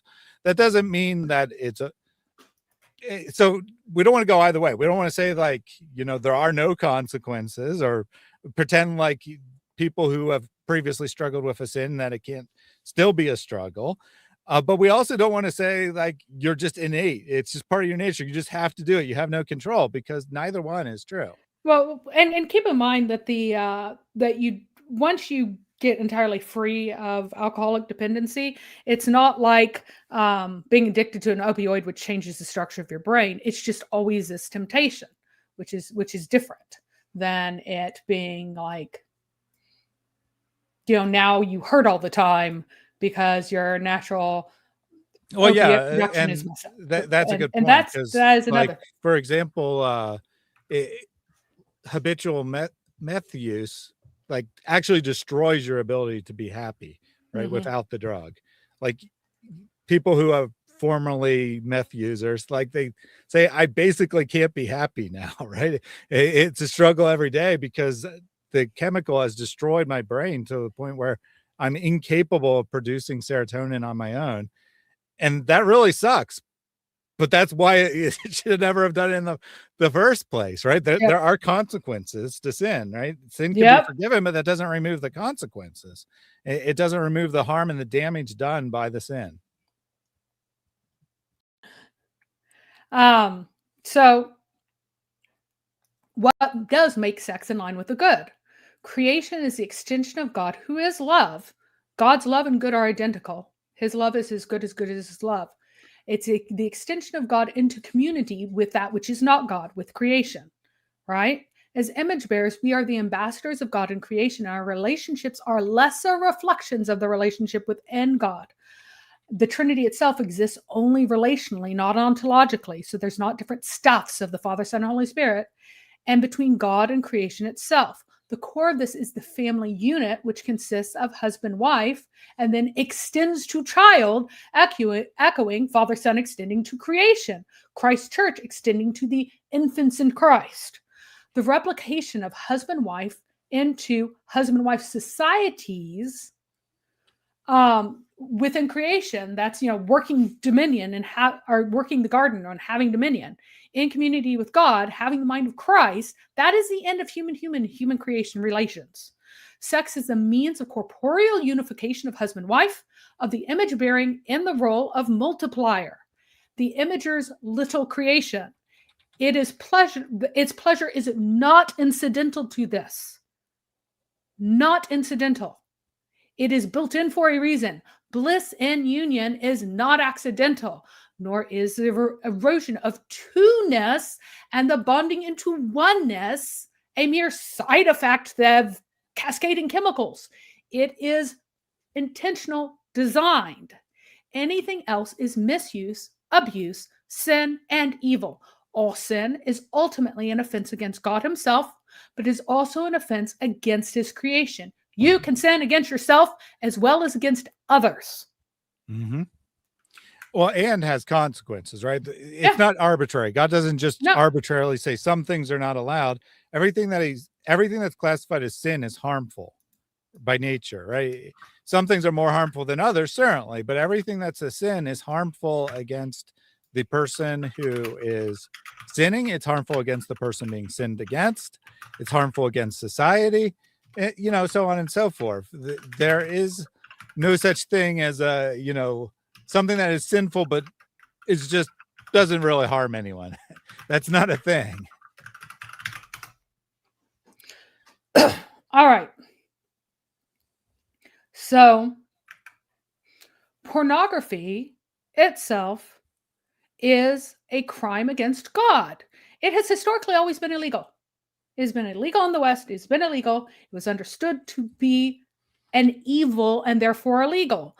It was made legal because of secular arguments about will and consent and hurting other people, which was couched in, but how can you say what's art? No. Our freedom of expression has never extended to pornography in law for a reason. All these secular arguments, they're evil. These arguments about will and consent and hurting other people, they are evil arguments. Consent is only a valid stance for making something evil that otherwise is not, or adding aggravating circumstances to something that already is illegal. Pornography is already an evil, so lack of or consent is only functional for adding aggravating circumstances to a crime that already exists against God. Sexual consent in a Christian context is rooted in consent to marriage. The only legitimate venue for sex is in marriage. A child cannot consent to marriage on his own behalf, and a parent cannot consent to a child's marriage because of what marriage is for Christians. It is a consent-based union, as conversation is consent-based assent. As conversion is consent-based assent. You cannot make your child a Christian. The child's relationship with Christ, as the child develops into that situation, is dependent on their own orientation with regards to God. Whether or not your child rejects or accepts God is not something that you can have binding over them when they're adults. And it is a union to make a new family. which is the domain only of the sexually mature. Even the rabbinical Jews who allowed forced minor marriage with consummation recognized the validity of repudiation upon adulthood because of biblical principles that even they could not deny. Islam, which wears rabbinical Judaism like a monotheistic meat suit, technically has the same rules just because they lifted it from the rabbis. But Christianity did not allow minor marriage generally because of the better understanding of God, the clearer understanding of God, the direct access to Christ and the Holy Spirit. And when it did allow minor marriage to be legally contracted, which was almost entirely in political marriages, usually involving monarchs, it didn't allow minor consummation and did allow for repudiation prior to consummation, which would happen after the child was no longer a minor and usually was considerably past the technical age of historical consent. Objectively, extramarital sex is both evil and harmful. In a consent-based framework, bad outcome is no grounds for forbidding something. Evil is reduced to a matter of taste. The basis for authorizing anything is consent, the self-God. You are your own God. You can say yes or no to anything. Yet, extramarital sex is truly highly damaging. Age of sexual debut is highly linked to all antisocial factors: substance abuse, criminality, dark triad generally in men, specifically psychopathy in women. Male psychopaths tend not to be as promiscuous as female psychopaths. And promiscuity is linked to the same.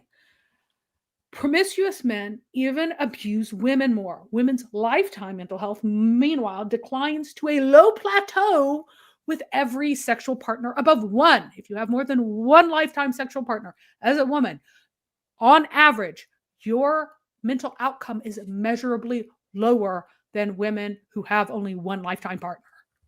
That is how damaging this is. Forever.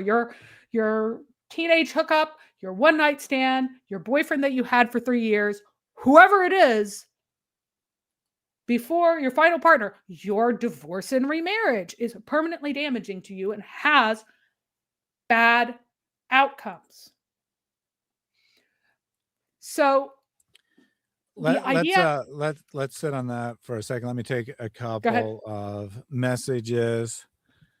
So unfortunately the bot crashed earlier, so well, I brought it back, but I'm gonna have to manually play the voice super chats. Anyway, Tenenbra said 2 hours well spent, if not for the city they call AI, triggering the halal hog. John Wilson, with this, it might trigger something, we'll see. Okay, it didn't. I didn't think it would. I thought it might accidentally trigger the first one, but no, it didn't. So let me manually load the third one, is what we should be on here.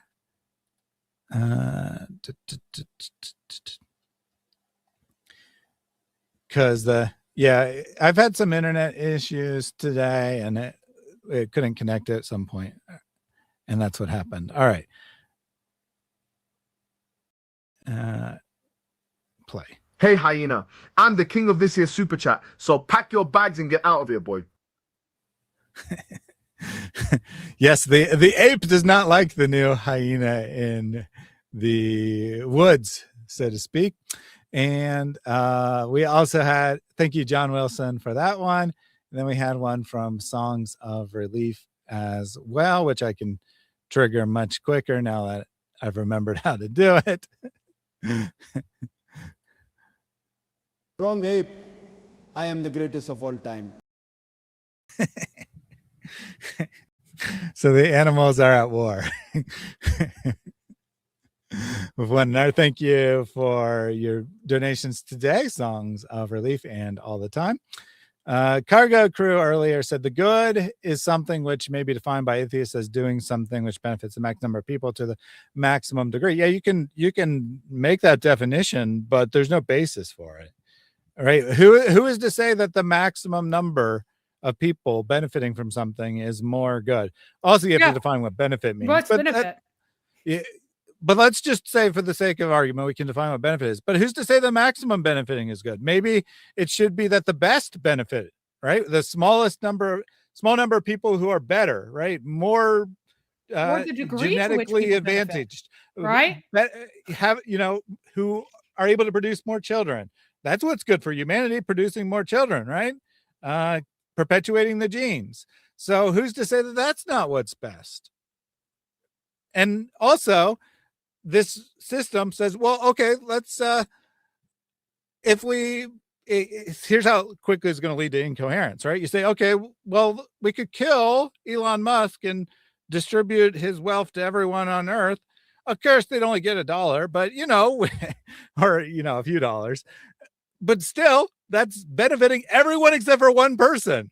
But we could do that with the second wealthiest person and the third, and so on and so forth, right?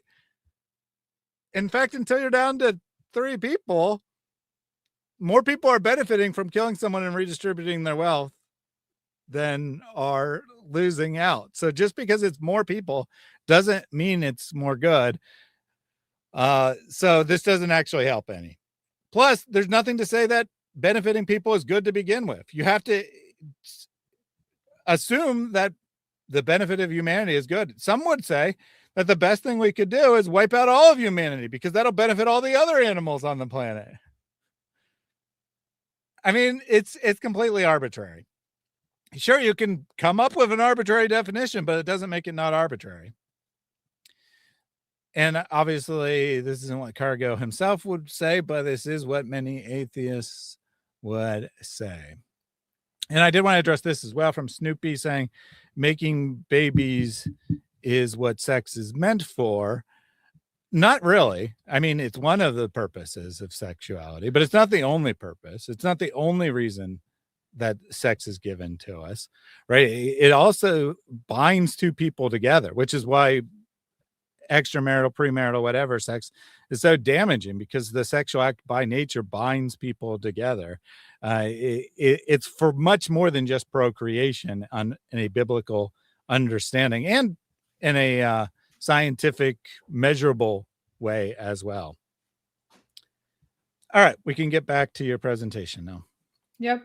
And even when there is not a creative act in the union of sex, the orientation toward of the activity toward multiplication is part of what is built into it as part of the expression of God's love within himself, then causing creation, the expression of the couple's love within themselves, then having a certain number between 0, I mean, some people are infertile, between 0 and however many of this multiplication built into it. It's a mirror of that. So you have the holy union and then the overflow into as 2 elements of that. So yeah, it's meant for the union and then expansion. Union and expansion. The joining in one, and then the multiplication, the creative aspect. All right. So what I said, just in different words, right? Yeah, just in different words, but emphasizing that the making babies is inherently part of it. Oh yeah. Yeah, I wasn't saying it wasn't part of it. I was just emphasizing that it wasn't the only part. But absolutely, both parts are essential. And as you pointed out rightly, this is part of God's imaging of us, creating us in his own image. He's a creator. We're endowed to be creators as well. All right, back to you. Right. So the idea of age of consent legitimizing sex is inherently incoherent. There's no bright line in biology of any particular age. Then there's this weird special category that's made just for sex. It's a line that varies from place to place and from time to time. So then none of the standards that you could possibly have could have any objective moral value as to the specific cutoff. It's a line that often excludes married couples. You can have underage people legally marry. My next door neighbor growing up married her husband at 16 with the permission of her parents. It was required because she couldn't legally give consent to this. They married until she was widowed, much older age. You know, she was, I mean, he did die pretty young. He died like early 60s, but they were married for nearly 50 years. That's a pretty long, very loved each other dearly that time. There was nothing wrong in that marriage. It's like 3 years older than she was. Nothing at all wrong in that marriage. That wasn't rape. Nor was there like this special, you know, the biological reality of sex did not change because of the legal document being issued of their marriage. The biological reality was a biological reality. What changed is the moral meaning of it. It's a line that often empowers damaging younger people as long as it's done by other younger people. Well, you know, this 15-year-old's exploiting your 13-year-old. Can't do anything about that. Can't do anything about that. There's also part of the reason that people are incoherent about this is the rape hysteria, which is a genuine but completely irrational response to real trauma that people experience. There's this secular consent myth. If consent, then not evil. So their idea is that, oh, the reason why I'm so harmed by this is because I was too young to consent, so I was raped. No. With consent can still be evil. And the idea that, you know, women wake up with regret after consenting to sex, and then they categorize the action. They feel the trauma, the real harm, the real hurt, and they go, I have been harmed. I am a victim, which they're a victim of themselves and they're a victim of one another. But then they want to pin that into a kind of legal culpability onto one person and want to yell rape after that. A lot of the Me Too stuff, some of it's legitimate exploitation that was one-sided, but tons of it was regret labeling this trauma as correctly realizing that you are harmed, that this is traumatic, that you are damaged, but then going rape. That I need to label this as rape, or otherwise, if it's consent, it can't be evil. So since it's evil, there's something wrong with the consent in there somewhere, right? That's what they're going to, because they don't understand what the evil actually is, where it actually comes from. Extramarital sex will cause damage. Women are generally keenly aware of this objective psychological damage of themselves. It only doesn't, you know, quote unquote, damage psychopathic women because they don't have the same feelings other people do. And psychopathy can be, or it can be environmentally induced, often because of repeated mistreatment of themselves and or others mistreating them. Men are usually less keenly aware of this damage inside of themselves because their damage is outward oriented rather than inward. They become more violent. They become more abusive towards women and children. They become more criminal generally. Objectification is real, and men who sleep around objectify everything outside of themselves as tools for them. How they develop this feeling that they are entitled to make use of others. And this is an outflow from promiscuity in men. Back to women again, feelings of selfhood erosion. The feeling that your edges of yourself are blurred, distorted, they're real. But the blame is placed on their sexual accomplice instead of being accurately shared between themselves and their accomplice. They are accomplices in the harming of each other and themselves. When you sin against yourself, you do take real damage. And it's kind of like a drug addict blaming their dealer. Oh, all these horrible things that happened to me. Well, the dealer did it. No, dealer is complicit, but you are the consenting participant, and your consent is not any less real when you took those drugs just because you took harm from it. Yeah, and this is a good point here, because in general, right, we have this idea that in any given situation, one person is guilty and the other's innocent. But in reality, it's often the case that both are guilty. And saying that the quote unquote victim, they're still a victim, right? They can still be a victim, right? You can be a victim of a drug dealer, right, to use this example. But that doesn't take away your own responsibility. So assigning that responsibility that's rightly there doesn't diminish the other person's culpability. And we have this idea that when you say that the girls in David's case were also in the wrong, that you're somehow saying David's not in the wrong, which is just ridiculous. That's just utter nonsense. Both parties can be guilty, and one can be more guilty than the other, and they can still both be guilty. And it doesn't do anyone a service to pretend like you're an innocent victim when you're not, when you are partially culpable for what happened. And guess what? Guess who else is also culpable? The person that you're sleeping with has damaged you, and you have damaged yourself. You're both culpable of an evil, of a real damage that has been done.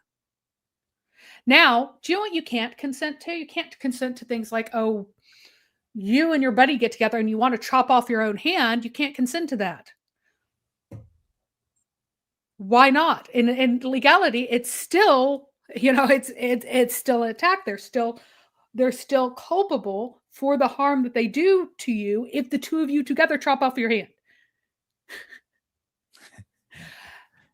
I want to point out that it is not inappropriate for sex to be treated similarly. And going to, well, what can we do? What should a good promoting law look like? Well, let's look at this. Let's look what a good promoting law should look like. Well, intercourse with a prepubescent should be simply illegal. That's done. Non-consensual sex, obviously illegal. Again, done. Capital offenses for egregious cases, because it can be so severe. And, if you jump on someone walking down the street, stranger rape, that would be a capital offense to me. That would be a capital offense, because it is a deliberate identity destroying type of crime. Well, where and it also creates fear, right? It creates fear. Yes. So in circumstances where you should not be afraid. Yep. Adultery, also illegal. Done. Alienation of affection, end of no fault divorce, and extremely harsh at fault divorce, done in civil court. Very, very harsh at fault divorce in civil court. Same-sex intercourse, prostitution, pornography, all also illegal, because they are all evils that are against good promotion.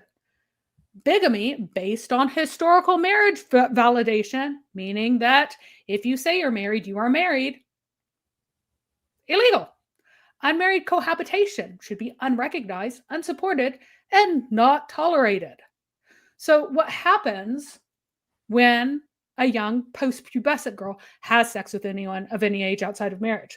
Well, if you turn to the Old Testament law, it was assumed that, sex by choice, she's been seduced. The man was heavily held responsible, and was, if the parents wanted to have them married, then he could never divorce her and had to support her for the rest of her life. That was like how strict it was, because of the understanding of differences between men and women, which are real. Now, today, you do nothing. There's real differences? I know, right? Today, you do nothing. Even if she's young, if the boy happens to also be young. So if she's 12, the boy's young, under 18, don't do anything. You might do something if he's older, but often not. Often, if they're at all close in age, nothing's done. Very few people, very few places. Nowhere would prosecute a 15-year-old and an 18-year-old sleeping together if there was not a complaint brought by a parent or the 15-year-old. If some third party is bringing a complaint and the 15-year-old and or her parents are not willing to cooperate and not wanting to prosecute this, would not be prosecuted anywhere. So the resulting child in today's society is often murdered for having dared to be conceived of a young girl. Mm-hmm. You go back in time and guess what you discovered? That historical bastardy rates, they were below 2% in Europe until the early modern age. Below 2%. So fewer than 1 in 50 children from the beginning of record keeping into the 1700s were born out of a wedlock. And the vast majority of this bastardy was the same family. You have the same family in the county whose girls have 5 or 6, one girl from this generation has 4 different kids from 4 different fathers, and they're sleeping generally with the same men and running around, and just like criminality, the same families keep coming up as being guilty of all of these crimes. It was very, very, very rare for a girl from a quote unquote good family to end up in, shall we say, the family way historically outside of marriage. Why? Because the understanding that if you share this with a man, the only legitimate time and place for this is in marriage. Women had that understanding from the beginning. And if they had a situation where a girl or woman might be having sex who was not one of these, criminal families at the edge of society, right? It's almost always because a boy or a man decided to persuade her to have sex with him without marrying her. And if the man were married, she would know already that there's no legitimate way for this sex to ever be legitimate. Almost always would resist it. Very, very, very rare that it didn't. And society would heavily punish him, having to support her and her child to adulthood until the child is an adult or she marries somebody else without this. Wait 1 second. Sure. While you're doing that, while you're taking care of something, I'll take a couple of the chats here. Lawful Good says, Julie supports laws that allow murderers to walk free on technicalities. She might like a vigilante slacktivist. I don't know if she would support it or not, but she probably would say she doesn't. But the logical conclusion of the way she's talking about morality would be that, right? So she probably wouldn't explicitly say it, but that would be the logical conclusion of the way she acts. And super chat from Songs of Relief. And I'm going to have to manually trigger this again. Let me get this added in here. The new hyena apologist seems to be pretty popular. P, don't make me laugh. Go back to your hotel room. Not quite sure why you sent that, but thank you nonetheless. If you were trying to get it to say AP as in like apostate prophet, I would recommend probably putting A period P period. But I'm not actually sure that's what you intended or not. And Potato Sandwich said, now I went to see Mary debate an atheist on morality and ethics. I think she'd mop the floor with whoever. Yeah, that'd be an interesting debate. What happens is that atheists just go in circles and wig out. And if you get an honest atheist, they'll say that there really isn't any basis for their morality. It's just their feelings. But then they'll say, but yours is the same, that that the God you believe in doesn't actually exist. You're just going based on your feelings of what God would want. So it's really the same in the end, is if you get an honest atheist. And so then you say, okay, so what society would you rather live in? Mine that has a standard, or one in which I can stab you in the face? If you don't like that, then just shut up and sit down. Go to the corner with the other dummy atheists. Yeah, that works. See, that's why Barry would do this debate. But yeah, I actually think that would, I mean, interesting to an extent. Atheists in the end tend to be pretty boring because they only have a few things that they have to go to over and over again.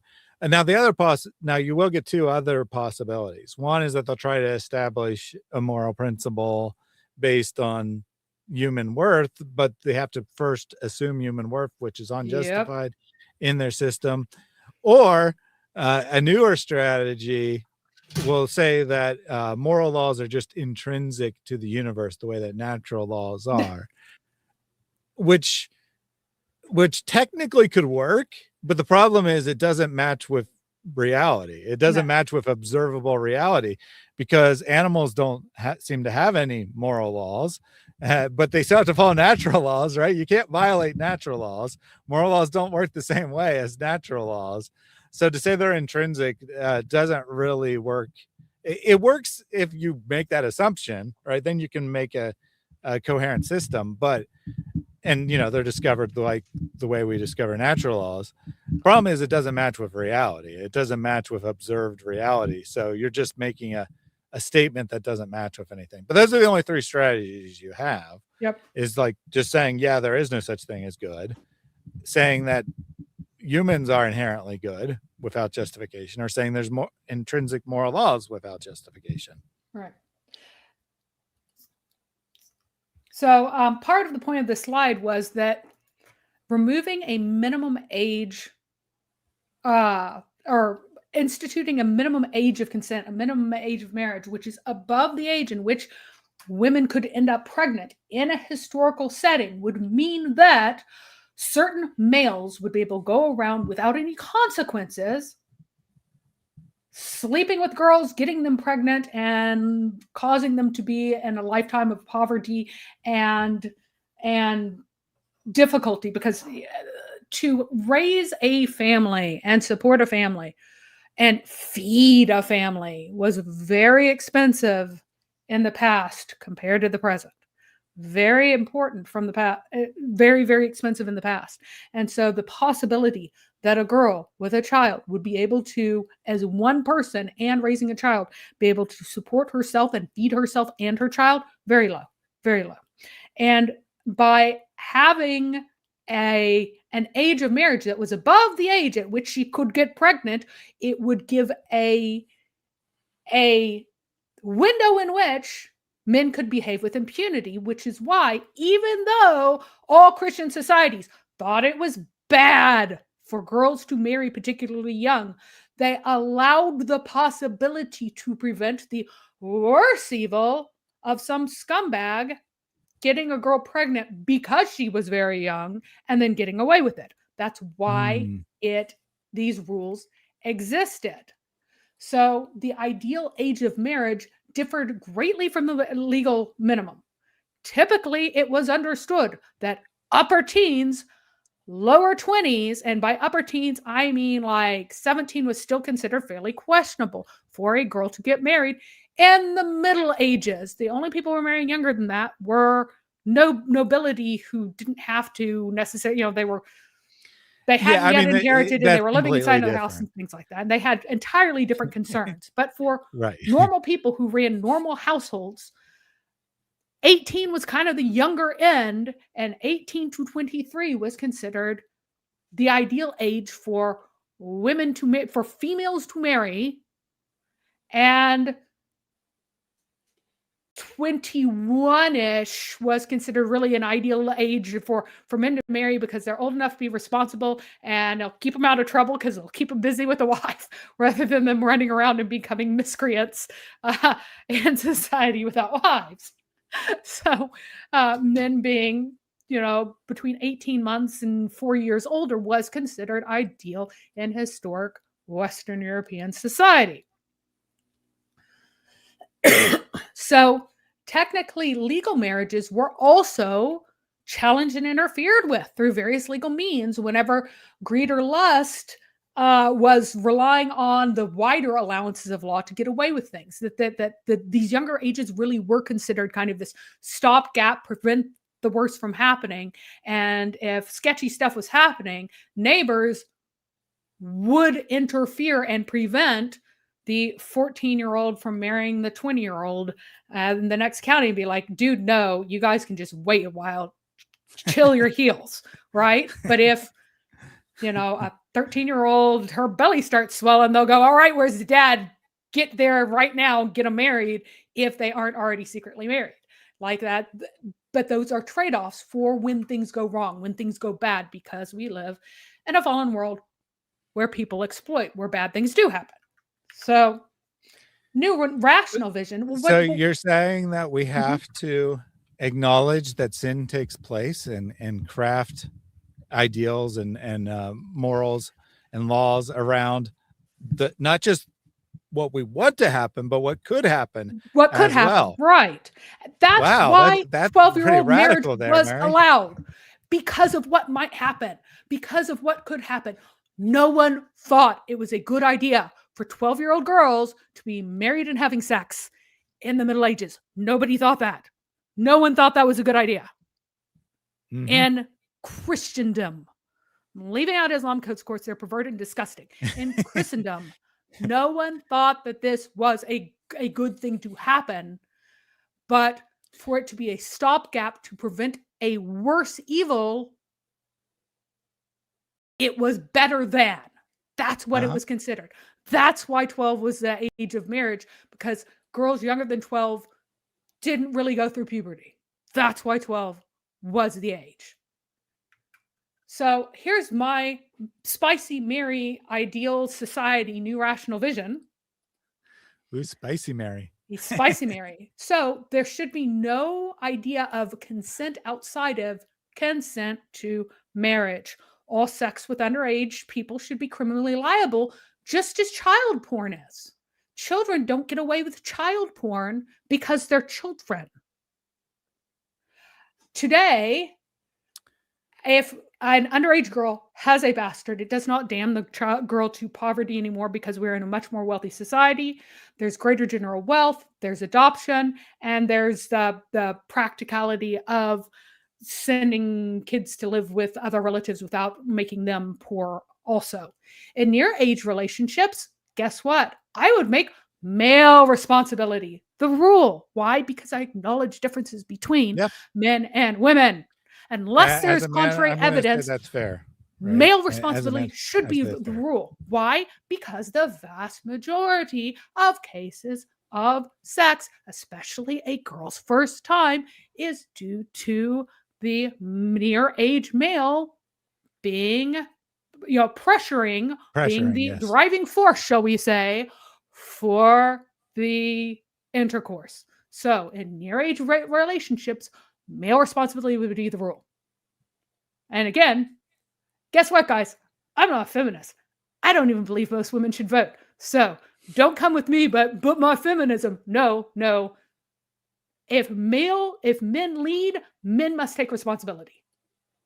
So yeah, I mean, that's completely fair. And in fact, if you're going to act like men and women are, there's no difference between them, and you want to play that game, then you can't also say that women are victims of rape all the time, right? You can't play that game. And I'm talking about non-forcible situations, right? Abusing your authority to kind of force a woman into it, for example. You can't really say that if you're saying there's no difference between men and women. And so acknowledge the reality, people. Acknowledge the reality that men are much more likely to initiate sex, which then puts more responsibility on them. But it also, you're acknowledging that there's a difference. You can't have it both ways.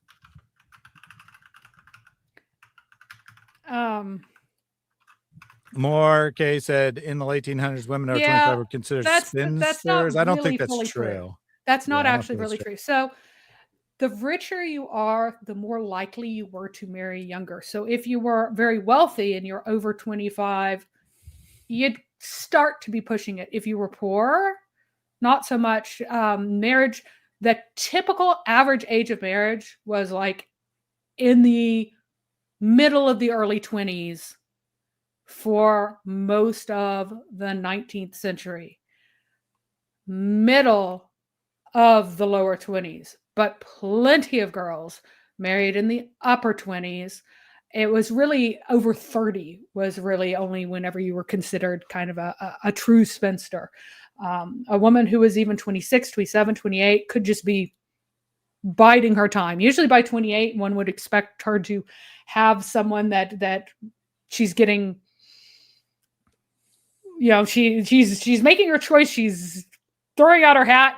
She's making her decision. So if she reaches 30 without marriage, then that would be considered a spinster. But younger than that, not really. There's kind of this funny view that people have today. Actually, in the 1950s, the average age of marriage was the youngest that it had ever been in the United States, except in the in the colonial era, whenever people were like desperately trying to have children as quickly as possible to get as many workers as possible to start, like, I want to head out to a new place. I want to grab my wife before I go. And so that's when they were married. Yeah, in a previous stream, it might have been like one of the streams about like the Andrew Tate red pill nonsense. But you went through the stats, and I was quite surprised that there essentially was no deviation from the average age of marriage from ancient times up until the Industrial Revolution.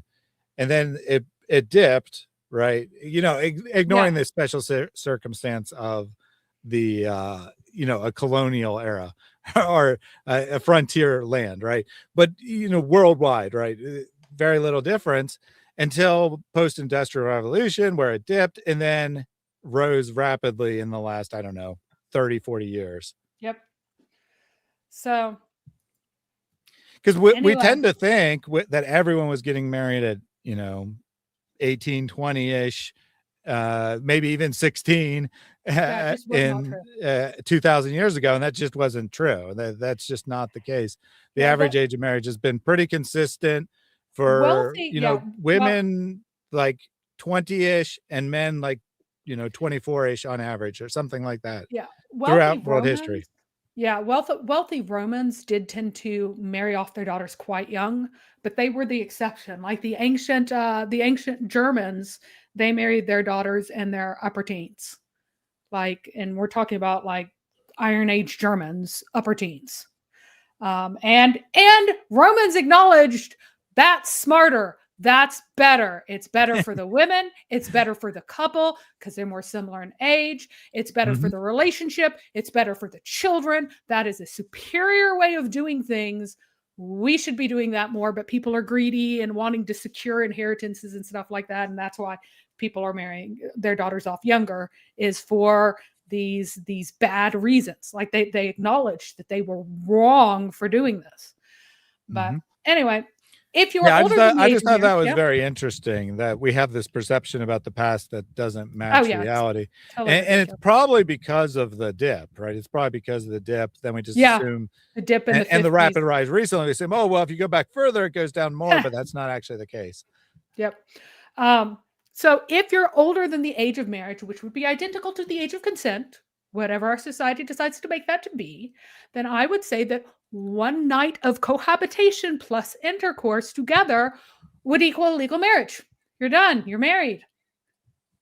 Bigamy laws would be strictly enforced, and there would be an end of no fault divorce.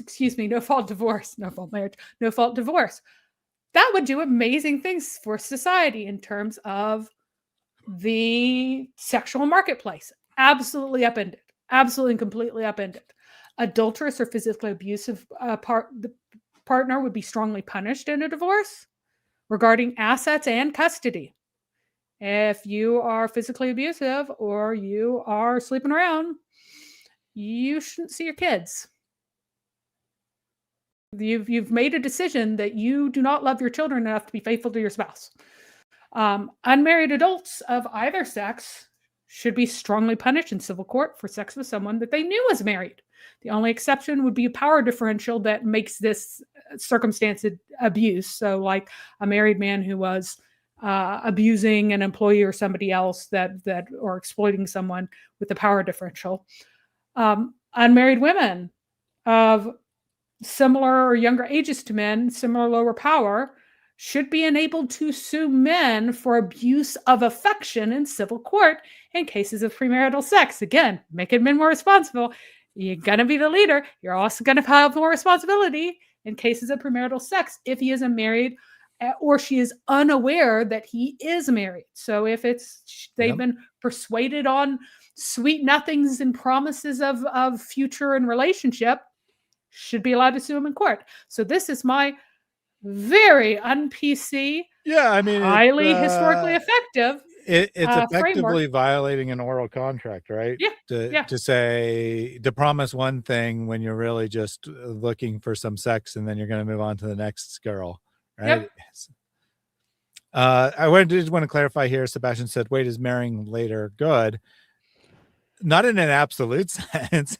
I mean, there's a good age to marry, right? A good age range to get married at, and you can be too young or you can be, older than ideal. I wouldn't say too old, because you shouldn't be forbidden from being married because you're older. But there is an ideal age range to be married in.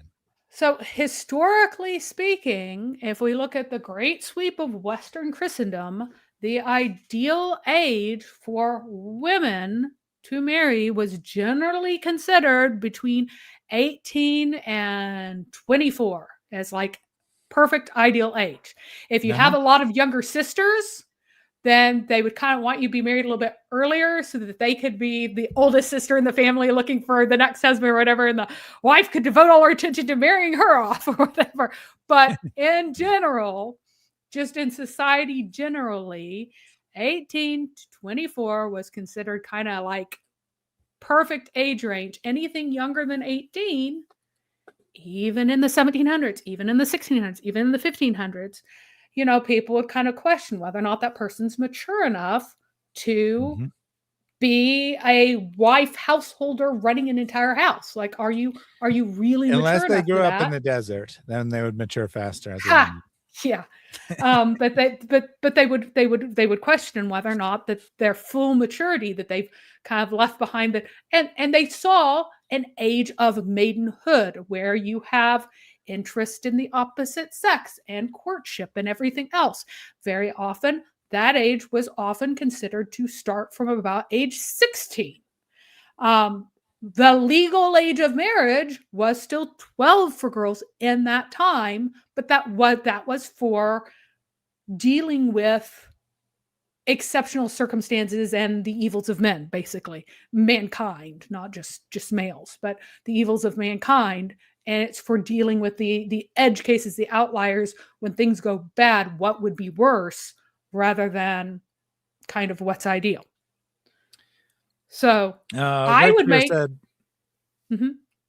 According to Egyptologist David Falk, in ancient Egypt, lots of men didn't marry until they're 50. Basically, men had to build their status, i.e. financial independence. I don't know if that's true or not. Extremely phenomenally unlikely. As in not true. But even if it's true, I don't know what he says, and I don't know what the records show, but even if it was true, keep in mind that the records are of the top fraction of 1% of society. They don't represent society as a whole. Average people are not being mummified, right? Average people are not being mummified or are otherwise having records that go beyond their death. So you can't really say anything about what was normative in the society. There aren't writings that I'm aware of, just talking about ordinary society of ancient Egypt. So in general, when you had a society where the economy was not greatly growing and you had a fairly fixed level of production, people very often did not marry until they had the means to support a family, which for a number of people was never. You just wouldn't marry, because only essentially approximately the same number of people from each generation were able to marry. So one son, one daughter from each family typically married, and other people just didn't. A lot of times you had to wait to inherit, and that also pushed up average ages. But whenever you have like a man who's marrying at 28, because that's when he inherits, that would be fairly common if you are typically going to die in your 50s to early 60s, and then become the next, then your own son would be able to inherit that kind of thing. So, it was, that would also push up the age of marriage. The age of marriage and average age of marriage in Ireland got quite old, above 25 for girls in early times, because they had a very fixed society, and not as many very young people were dying. They were able to keep their babies alive longer, so they would have larger families who made it to adulthood. And so the number of people able to actually marry as a percentage ended up dropping quite a bit. But yeah, it would be extraordinarily unlikely for someone in their 50s to still have adult parents in such a family, except in exceptional circumstances. People go, oh, well, people died in childhood. Well, yes, infancy was part of it. But in pre-modern societies, the average age of death was in the 50s to early 60s on average. To make it to 80 in a pre-modern society was like making it above 100 now. It was really quite rare. And people, it was if you make it to 5, you probably make it to 50, but then you start dying off pretty fast after that. Yeah. And I mean, just practically, by the time the child's say 10, you're going to be 60, you're not going to have energy. It doesn't seem like a great idea, regardless of, financial status. And I do doubt it, even for like the aristocrats of ancient Egypt, that they would wait quite that long to get married. I don't know. I don't know what data you're referring to. I don't even know if David Falk said that. But I am confident it doesn't represent society as a whole, even if it is accurate about some tiny sub-segment that we know about. All right, let's finish your system here, Mary. Or maybe we did. I don't remember. Mary might have. Sorry. And there'll be like a small number of people who like inherit something from a great aunt at age 50 and then finally marry. And that happened in history. They didn't have enough money before, didn't have enough status, whatever, and then marry at 50 because of that. But that would be extremely rare. But I have finished my presentation with my very spicy ideal and coherent society that treats sex as the serious thing it is, that respects the fact that, yeah, you're going to feel violated when this is misused, because it is a violation. It is a sin against yourself and against others, and we should treat it as such. So, all right, we got a few more comments. Super chat from Jack Ray. This will be the last one that I have to manually trigger.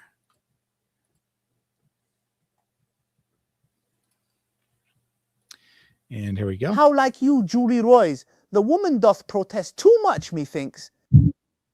I like it. Nice. Too much, methinks. That's kind of traumatizing. Him quoting Shakespeare is traumatizing. And Jack Ray said it was halal Hamlet. And indeed, that does come from Hamlet there. So very good. Are you implying that Muhammad was harmed when zooted, although he was a consenting adult? Yeah, I mean, you can be harmed through a consensual relationship. Consent doesn't magically take away harm. It doesn't magically take away the consequences of your act. As Mary said in one of her examples, like, you could consent to have your hand cut off, but it would still bring harm to you, right? And it is still prosecuted as a crime under traditional law. So why is sex not prosecuted in the same way? Should be. Yes, I do have a nice tale from time to time. Kifa triggered the apple again. Rich said watchdog ministries are like a hammer running out of nails. Soon everything looks like a nail. Julie hits David Wood. Justin Peters hits Michael Heisener, etc. Now, I do want to draw a distinction here between like these people who specifically call themselves watchdogs and discernment ministry in general, because discernment in general would also include false teaching, and there's always going to be false teachers, right? There's always going to be false teachers that can be opposed on their theology. I can pretty much guarantee that's going to always exist, but there aren't always going to be a scandal or sexual immorality or whatever in a top person that you know about. So they are kind of at a weird position where they do have to, go down to a lesser crime at minimum, or, make something out of nothing in other cases. And in the case of David, it is absolutely making something out of nothing. Well, in terms of like qualification for ministry, right? Of course, the sin itself is still very real, but that's not the purpose of a watchdog ministry. It is to point out sin. Yeah, people will always sin, but people won't always be doing disqualifying sins that should remove them from ministry. And they want to make this disqualifying. They say, you have to serve time in federal prison before you can be a preacher. I'm like, where's that? Where's that in the gospel? Where's that in Acts? Where's that in the epistles? Did Paul serve time as a murderer before he went on ministry? I mean, what is this nonsense? It's not disqualifying. It just isn't.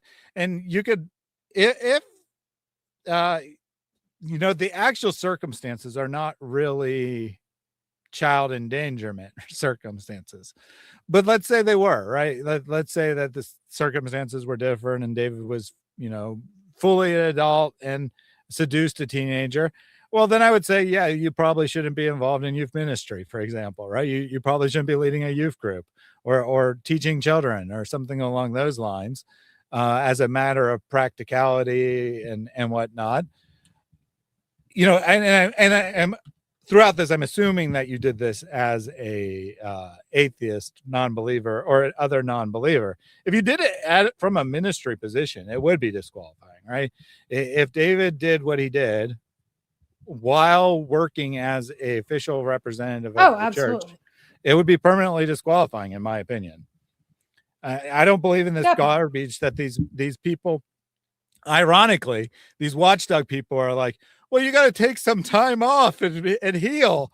No, you're disqualified, period, right? If a pastor uses his authority to seduce women, he has abused his authority and he's permanently disqualified. He's not disqualified from, receiving forgiveness from God, from repenting, but he's disqualified from being a minister. There's higher standards for being a pastor than there are for being a Christian. That's the reality. So ironically, even though they would have like say all these people are disqualified, then they said they can be requalified in 3 years or whatever. And no, right? You abuse your authority, you're permanently disqualified. That's my position. Yep. And by the way, that would apply to Sam. Yes. Oh, Dima has a super chat. Mm-hmm. Yeah, there's two more super chats. First from More K. Third-rate romance. Low-rate rendezvous.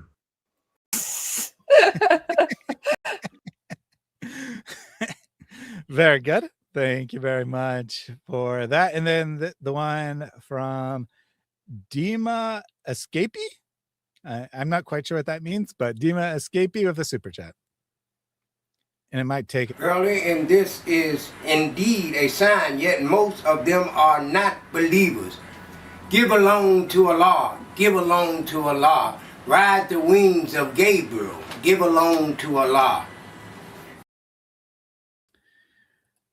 So I was going to say, it might take a second because I had to wait for the other one. Since it doesn't know how long it'll be, there's a set time for those. But we were at it. So an adult unmarried voting woman, I think if she has a job, unmarried and home renter, woman should have rights to vote if married husband and votes for family.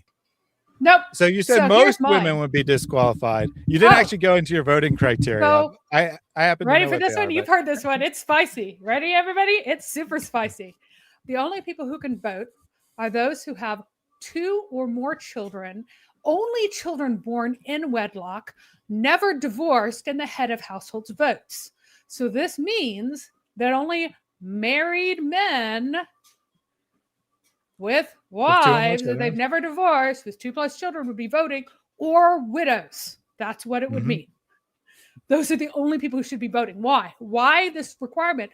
Because until you have, there are great people who have never married. This is not any kind of, I do not think that by default people should be, unless some horrible thing happens, you should be having a say in the future.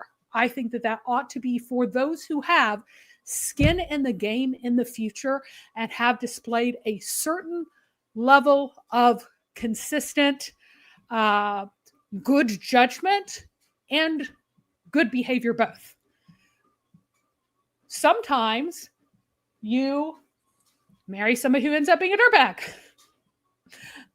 But at some level, you picked that person, and so you failed the whole good judgment thing. Maybe you could be fooled by someone more easily. But even if not, again, this would be a very people who have skin in the game, who are exemplary to a minimal standard, examples of this kind of cell within the organism of humanity that has skin in the game for the future, that has an equal level of care about the future as the present, with 2 kids versus you and your wife, right? So that would be a very strict standard. And even that, I'm not even saying that you have to be a homeowner, for instance, because there could be jerky situations where people would want to reduce the amount of home ownership to concentrate power in certain hands. Not even saying that you have to be a net contributor to taxes, but I am saying that this fundamental cell of society, that you have a functioning cell within the social organism that has done and of course, again, all kinds of things, totally not your fault, could happen. People are infertile, don't have any kids. People don't find the person to marry. But it's not about making sure that everybody has a voice. I don't think that's a good thing. I don't think everybody having a voice is a good thing. I think having the right people have a good thing. So, and no, if one of the 2 kids dies, I would have a born alive clause, so the head of household would not lose suffrage. So you don't lose it by having the tragedy. That's good. Correct. That is good there, Mary. So Snoopy said it sounds like before 1920. Not really. I mean, because single men could vote. Single men could vote. If you go back to the very foundation no single of men voted. American Nope. society, it was property owners. But either way, that would still include single people or people who are married without children. And so Mary's system is actually quite a bit different. And notice that it is 1 vote per household. So technically the man is probably the one casting it, but it is the household vote. And if you're living properly as a married person, both parties would definitely have a say and come to mutual agreement on that. And that, as Mary pointed out, that means that if the man dies, the woman does get to vote, which wouldn't have taken place before 1929. So it's really not all that similar to. So it would not be that similar, because absolutely no votes for single men, no votes for divorced men. Even completely not his fault, still no vote. Sorry. remarried after being widowed, yes. But if, say, a widow with 2 children marries a widower, she would still have her vote because of her 2 previous kids. So, yeah, it would be very strict. It'd be very strict, but I think that we would have a massively more functional society, because you would have people who have skin in the game for the future, their head and more or less the right realm of the place on more things. And yeah, Demon's rules would motivate women to reject marriage if possible. Yeah, well, and it would reward people who don't marry. I don't want to reward anyone who doesn't marry. No one married. You definitely can't have a system where you get to vote if you're single, and if you're married, you only get 1 vote per household, because that would just greatly discourage marriage, not just from women, men as well, right? That you're reducing your political power by getting married. That just wouldn't make any sense. Mary's system is that it's only married people, and then you get 1 vote. So. Yep, only married people, you get 1 vote, and it would be head of household casts a vote. So if you disagree, then sorry, head of household would cast a vote. Just like I hold men more responsible, I'm giving them more authority. So women could still run for positions. Absolutely. Married or unmarried people could run for positions. Divorced people could run for positions. But those who vote would be the head of household, 2+ kids, no bastards, no divorces. Very strict, very strict. And weaklings only get votes if they meet the criteria. They still get a vote. We're not discriminatory. So Snoopy said Jimmy Swaggart for 1. Yeah, that'd be a good example of someone permanently disqualified from ministry. He's dead now, I believe, right? But either way, when he was alive, would have been disqualified. Same goes for other forms of abuse, by the way. It's not just abusing it for sex, right? Abusing it the position financially, manipulating the congregation, anything that shows that you are using your position for your own personal gain, even if that's just your own satisfaction, then that would be permanently disqualifying from ministry, in my opinion. I would actually still honestly get a vote, because I have to pressure my husband to even going into the vote, and then he demands that I make a list for him of everyone to vote for when I do. He's like, well, fine, if I'm going in, you have to make a list. So Carrier Crew said Mary's system has a loophole. If women doesn't complain, everything is fair game. Well, what do you mean? What do you mean? How is that different with your sexual system? With your sexual morale. Well, who else would be complaining on their behalf? She would be the one with the potential complaint. So yes, I'm like, what is this? If there is a town bicycle, if there is a town bicycle who chooses to be ridden around by men, and remember, prostitution is illegal, so they still can't pay her.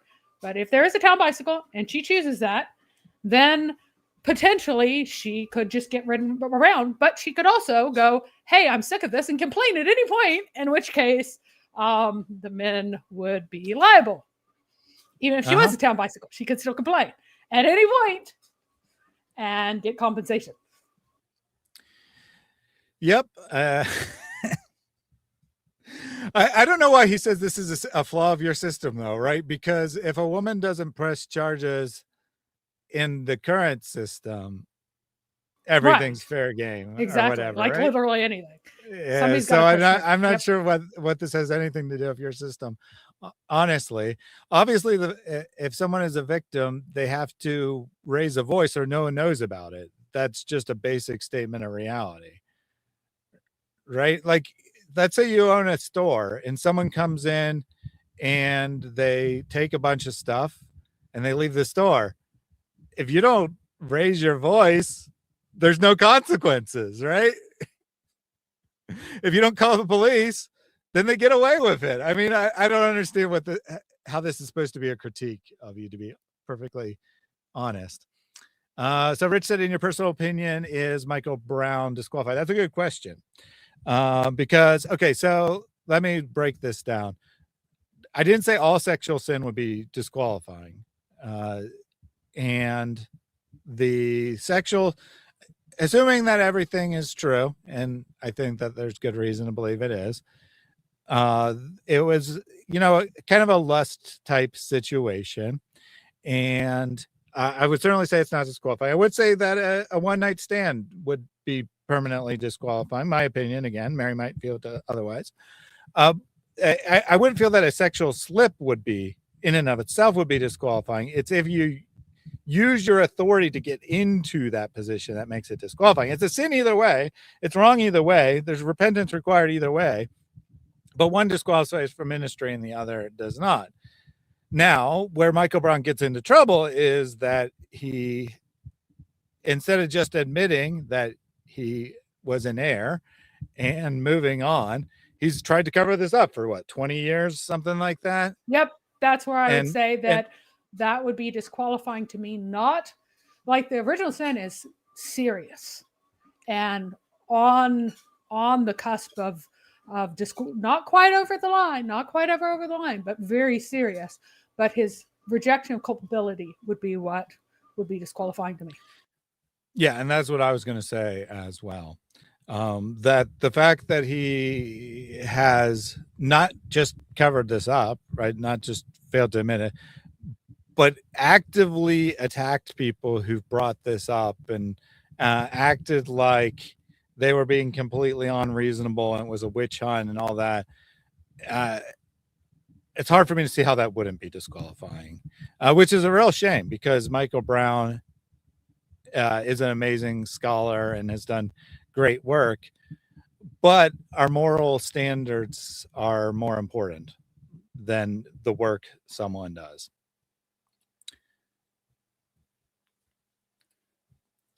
I agree with the main points. I personally cannot agree with the voting rights segment. That's fine. That was just an aside because someone brought it up. Yeah, that's an aside. And by the way, part of it, I want you to think for a while though and consider why it is that you believe that society is fundamentally a union of individual adults, that it's a collection of adults, all of whom should have equal say. Like, why should just being alive in a society as an adult mean that you should have a say on what's going on? Because keep in mind that the founding fathers fully believed that it would be the end of that pure democracy would be a disaster and the end of any kind of rational system, because people figure out they can vote themselves bread and circuses. Yep. They can vote themselves things, and they were against that from the beginning. So how do you tackle that? And we are in that situation. And I'm going to have to leave in like 6 minutes. Yeah, this will be the last question here for you, Mary, from Serial Bowl. If widow and widower marry, would they each have separate votes? So you do have a situation where someone's potentially losing the right to vote by getting married. I said that if a widow who already has 2 children marries a widower, she would get to keep her vote no matter how many kids he had. Oh, there you go. And he could get an additional one. So she would keep her vote as a widow. All right. So we got clarification there. Thank you for everyone who tuned in today. Especially thanks to those who stayed. We had a great audience, and then Jai went live with massive ministry announcement. So not only did he go live, which would have hurt us enough, but it went live with something that people definitely wanted to check that out. So if you haven't seen that, I'll go ahead and put a link to it. I noticed that we lost a whole bunch of people in a very short period of time. I'm like, I bet Jai went live. And then so I looked. And not only did he go live, right? He went live with massive ministry announcement, as like 3 times the normal audience that he would have. So thank you for those who stayed. And we're not tempted to go watch David and Jai talk about how they're going to work together in person.